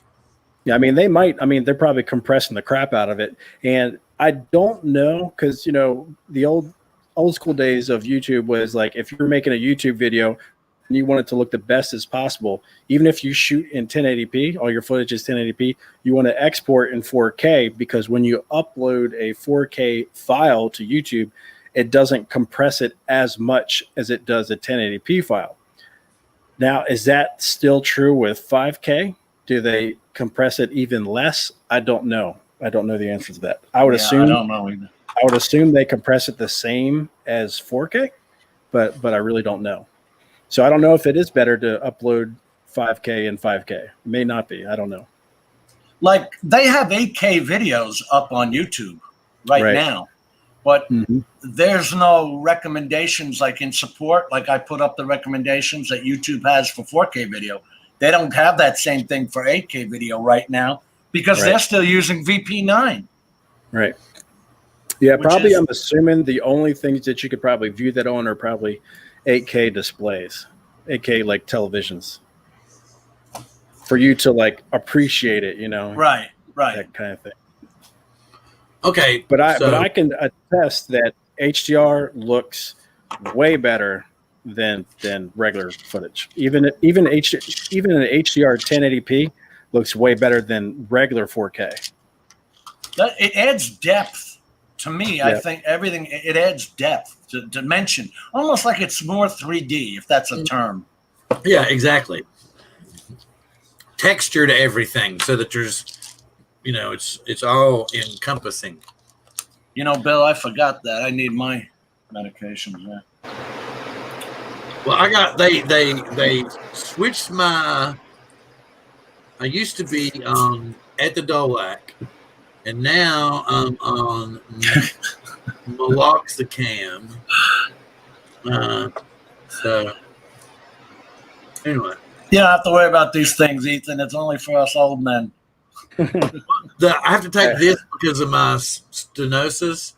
Because, sometimes if I don't take it, I can't get up in the morning.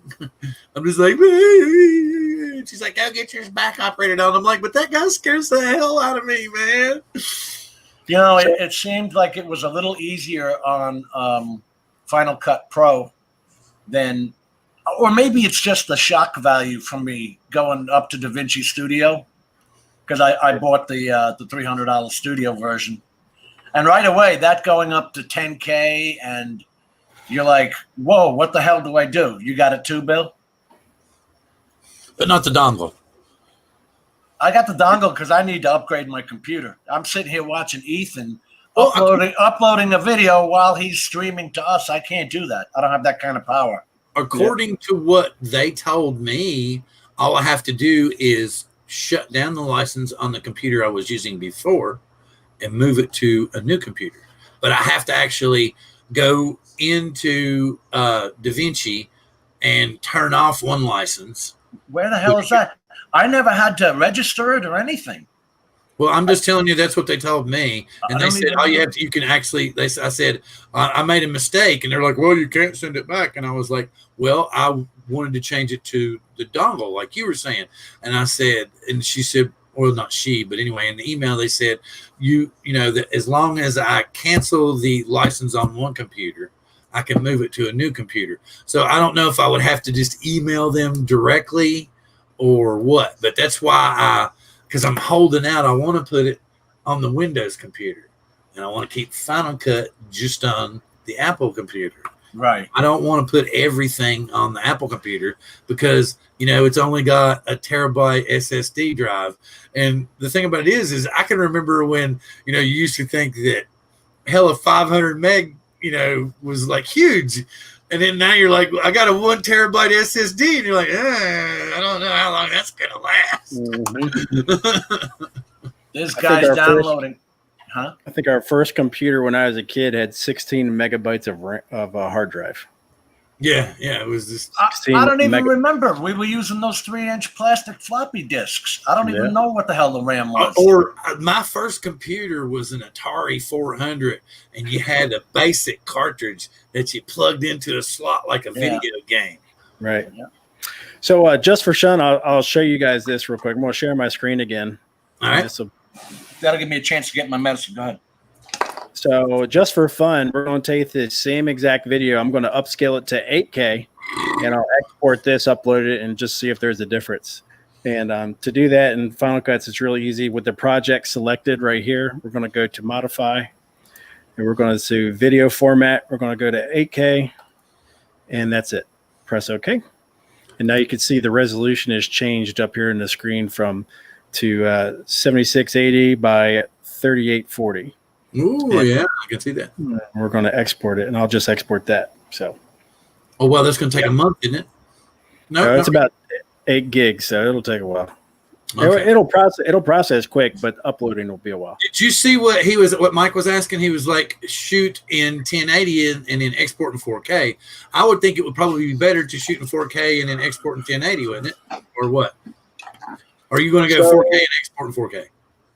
I personally feel shooting the best resolution you can that's going to be the best optimized for your system. So if your system can handle 4K, no problem, I would shoot in 4K.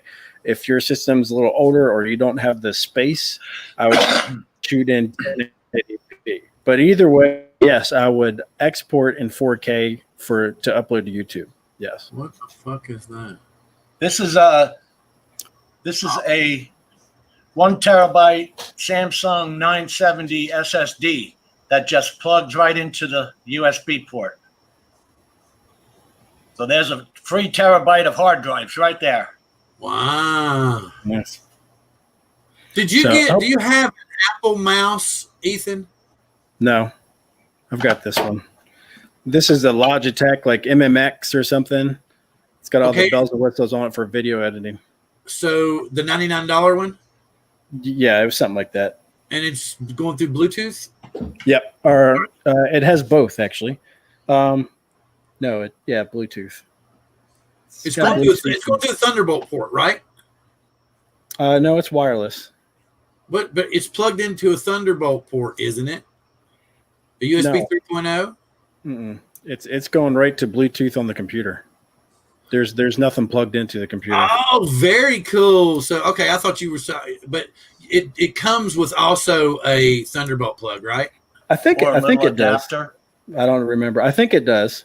Okay, I can't remember. That's cool. Now, wait a minute. What is that doing for you? Because I've got a Razer here that I don't even know what the hell all these buttons are. But what is that? You said you could use that for editing. How's it helping you? So it comes with its own software where you can program. Let me get something off the screen so I can see. So it comes with additional software where you can program the different buttons to do different things. So I've got it set up when Final Cut's open. This button cuts like it's the blade tool. And then if I press down on the scroll wheel, because the scroll wheel is a button too, it's delete. This scroll zooms in and zooms out of the timeline. These two buttons trim ahead or trim behind where my playhead's at. Oh wow! See, I'm not that accustomed to it yet. This is a button too down here. You just press on that, and that zooms the entire timeline into the same field of view, so I can see everything quickly. Is the Logitech what now? MX Master 2S. MX Master 2S. Wow! I've got to look up this Razer Naga. I have NAGA. Well, I've got an old Logitech scroll wheel. I mean, not a trackball mouse. I love trackballs, but that's just me. I don't even know the capabilities of this thing. All right, let's get back to this. Also, I've got it. So I also do a lot of design work in Fusion 360. So I've got the buttons set up differently for Fusion. Like one does the circle, one does the line, the other one's the trim tool. So. Okay, very cool, very cool. Oh, that's something I need to write. Also, I need to set up like that. See, I haven't set any of that up. Oh yeah, for video editing, oh my God, it's so much faster. So they call this thing a gaming mouse. It's an MMO gaming mouse. Are you done with that share, Ethan? Yeah, I'm done. All right. You see how he's uploading right now? Yeah. I can't do that. Why? DaVinci would shut down on me if I went to try and upload something at the same time. Had you already exported? You were uploading what you had done. Oh, so you're saying you can't do two tests at the same time? Not that powerful. So Google is uploading the 4K, and Final Cut already rendered out the 8K one too. Yeah. Wow. And this is a 2016. It's nothing fancy by what they have out there now. So it's just Final Cut works really, really, really well with Apple stuff. You can use Final Cut on Windows? Yeah, if you if you put Apple and iOS onto the Windows, there's ways to do it. It's not recommended, but there's people done it where Final Cut will just run blazing fast, but you got to do some backdoor computer hacking stuff to do it. I think they call it a Hackintosh. Like if you look up Google Hackintosh, there's a whole bunch of people that do it. Well, that's cool. I don't know if I would want to do it for my Windows computer. I think I'll just put DaVinci on it and I'll keep Final Cut on the. But yeah, I think that since I got the tablet, or not the tablet, but the laptop, I don't know. I was thinking I was only Christmas neutered, but I might be birthday neutered next year too. So I'm gonna have to sell. I'm gonna have to sell the Mini if I want to get the new Mini. That's my problem. I don't sell anything, as you can tell from the shelves behind me. Well, I can't let go.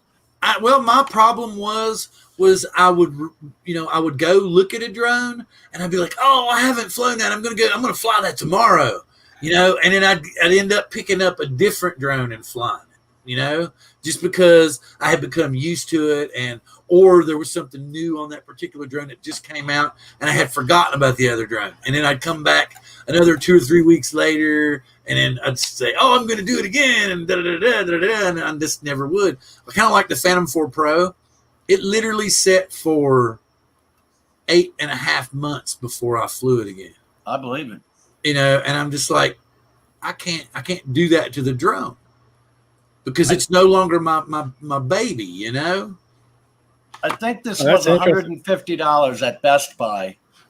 Fly Zone drone, to answer your question.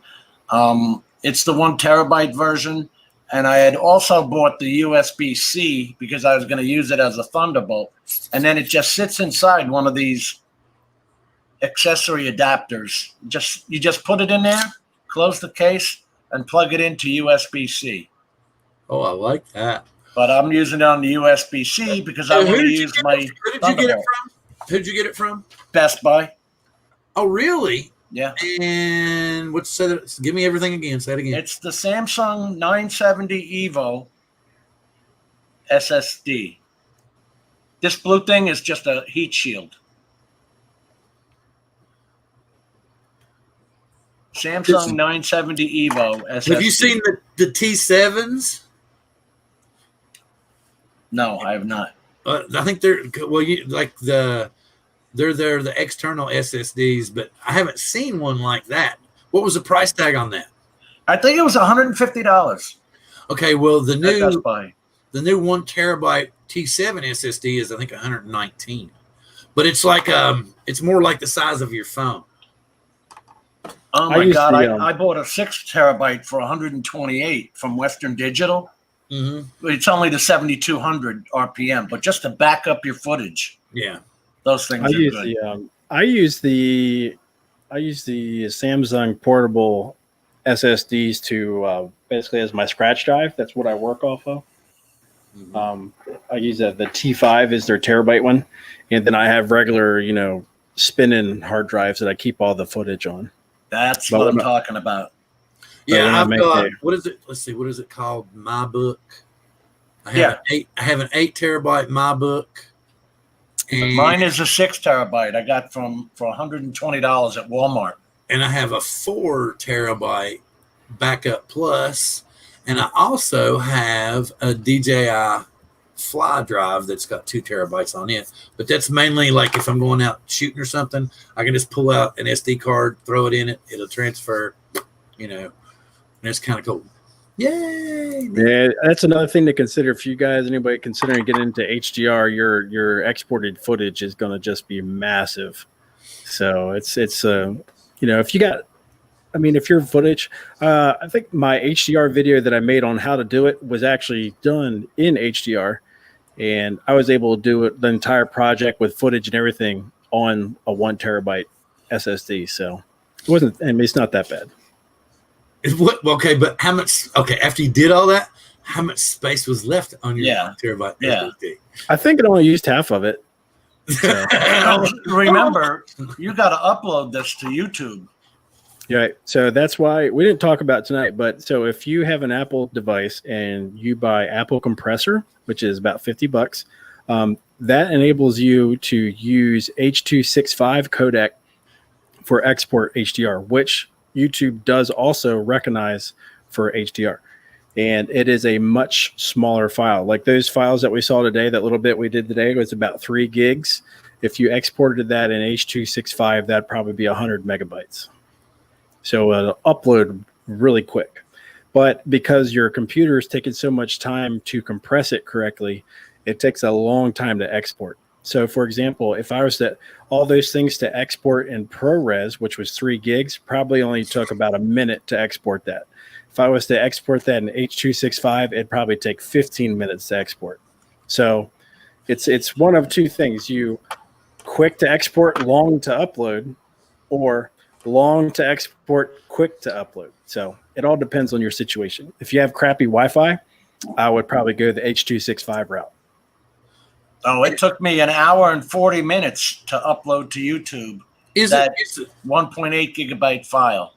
An hour and 40 minutes. Wow. Sounds about right. See, if you export that in H.265, that would probably be like a 150 megabyte file. It'd probably upload in less than 5 minutes. Yeah.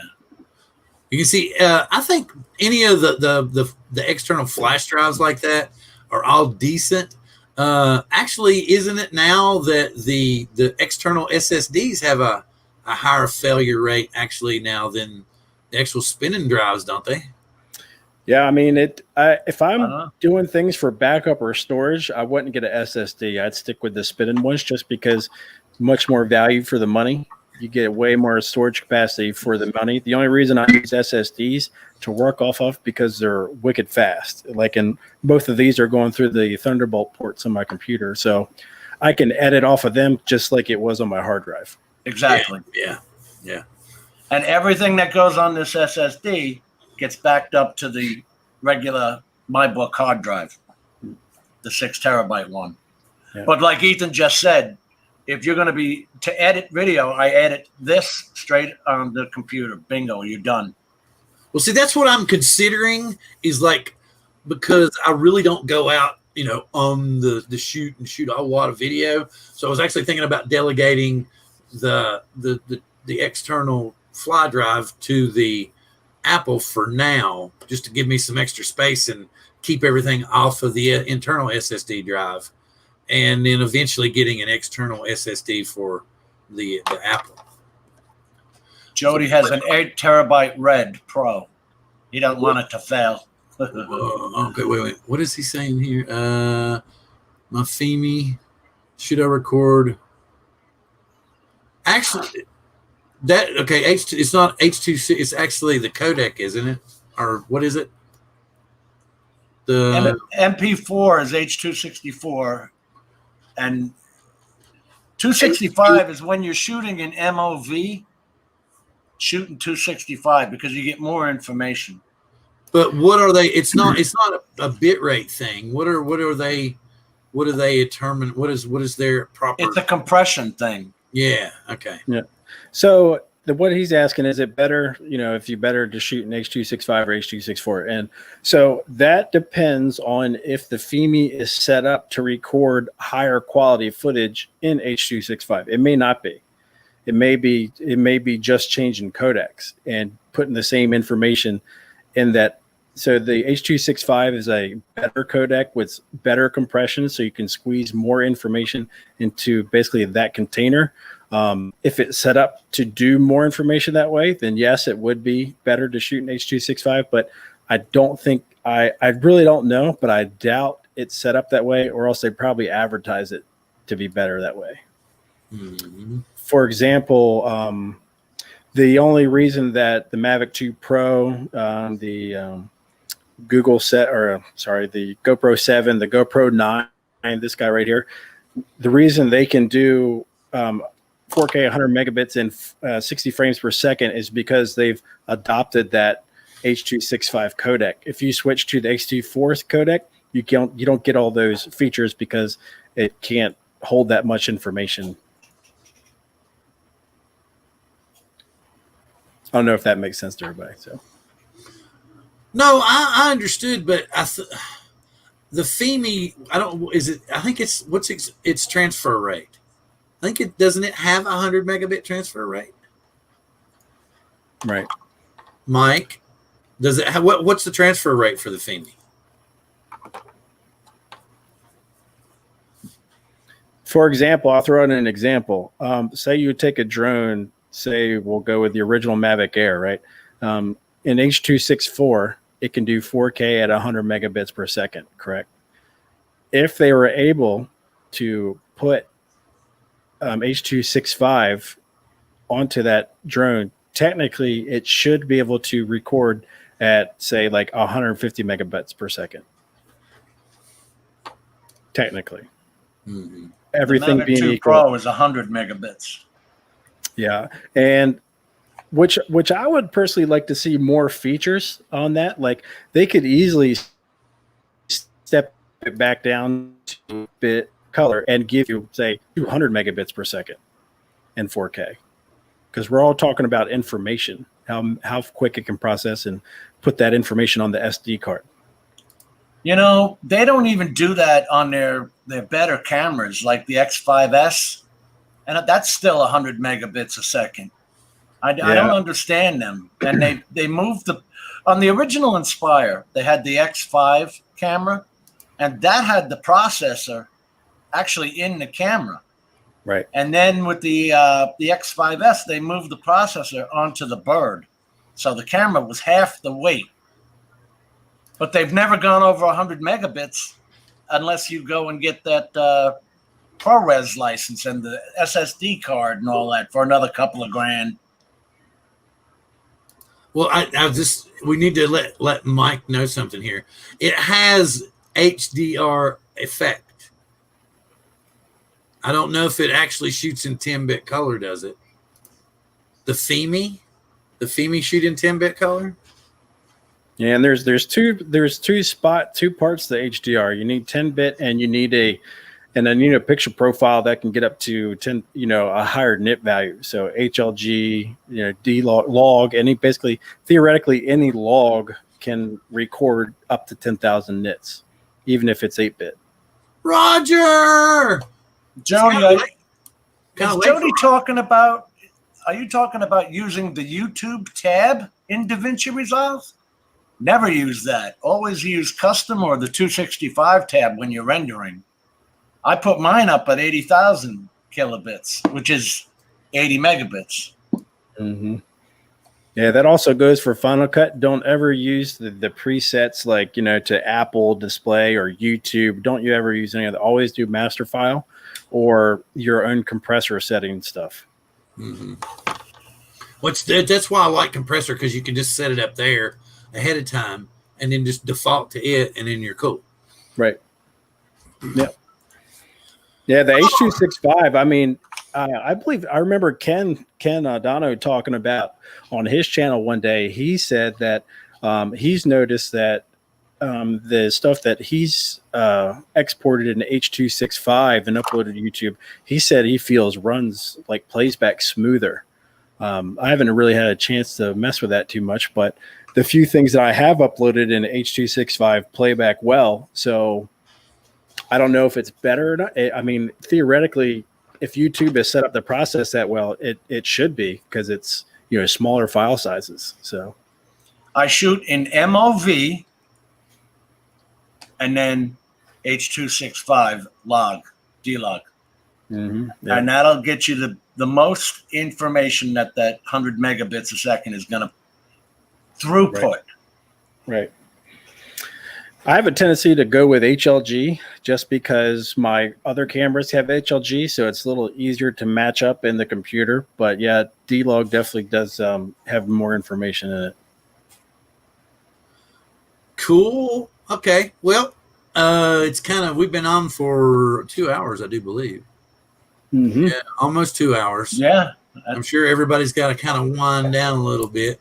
I want to go change into some more comfortable pajama type clothes so that I can start playing, because I'm really salivating to go play with more HDR stuff now. So what were you saying? Say that again. What was he? I'm not sure what Flyzone was talking about. Oh, wait a minute. Wait. We were talking about the MOV. I was asking, what I had asked him was, I asked him if the FEMI shot in 10-bit color and had, like you said, the color profile. And he said yes. I don't know if that meant that he thought it did shoot in 10-bit color. But what we need to know is, does it have like a D-log or an HLG color format that you can, was it color space? What's the correct terminology I'm wanting to use, Ethan? What? One more time? HLG. What is that? What is it? That's a color space. That's Okay, a color space. Okay, I was right. Woo! Yeah, I learned something. Yay! Hybrid log gamma. It's got a little 2.4 curve in it already. Yep. It's got coloring in it already. Okay. Mm. Okay, so that's why. Okay, so I can see why you have competing issues. So basically, what you're saying is, when you shoot in D-log, you've got like a level color profile. There's no Flat. Yeah, there's nothing added to it. There's no tints added to it. But if you shoot in HLG, there's just a tiny bit. It's like raising the levels just a little bit on all the color, just slightly. Yeah. If you look at the gamma logs, here's SDR Rec 709. Here's BT 2020. HLG's in the middle in the gamma logs.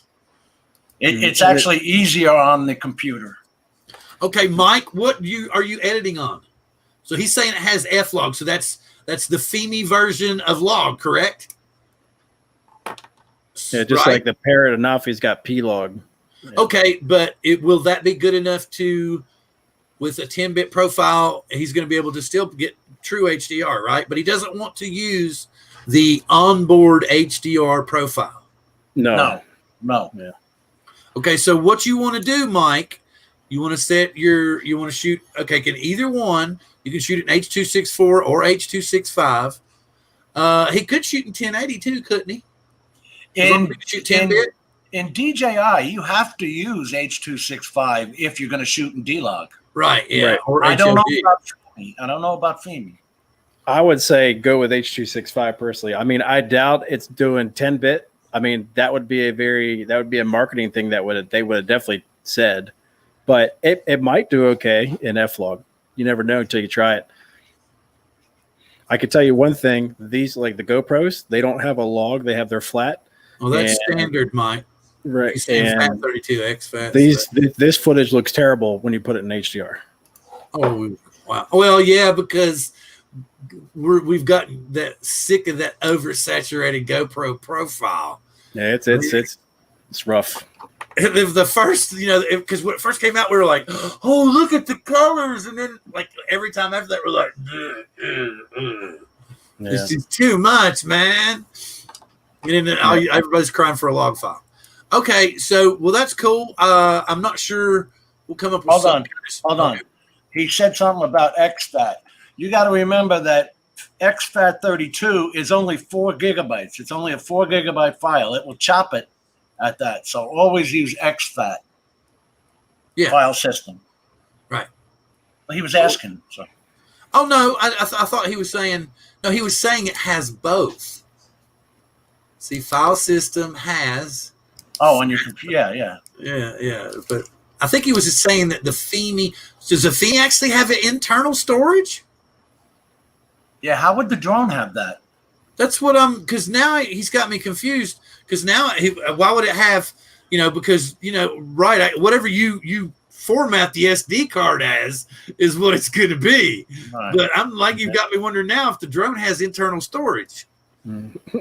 Might. So, well, guys, I got to go. My dog is back in me to get out.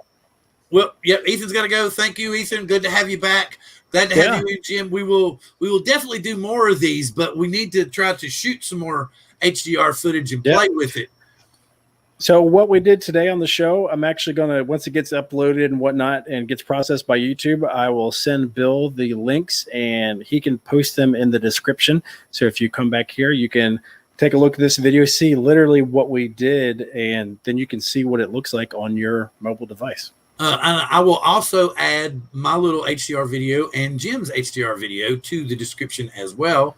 And you can find all of those in the future because we're going to do some kind of HDR series. Actually, I think because I had mentioned to Ethan before something about like letting a different person produce or having a person co-produce. So the next time we do this, I'll go ahead and have Ethan set up to co-produce. So he doesn't say, "Hey, Bill," if I'm like looking over here, "Can you share my screen?"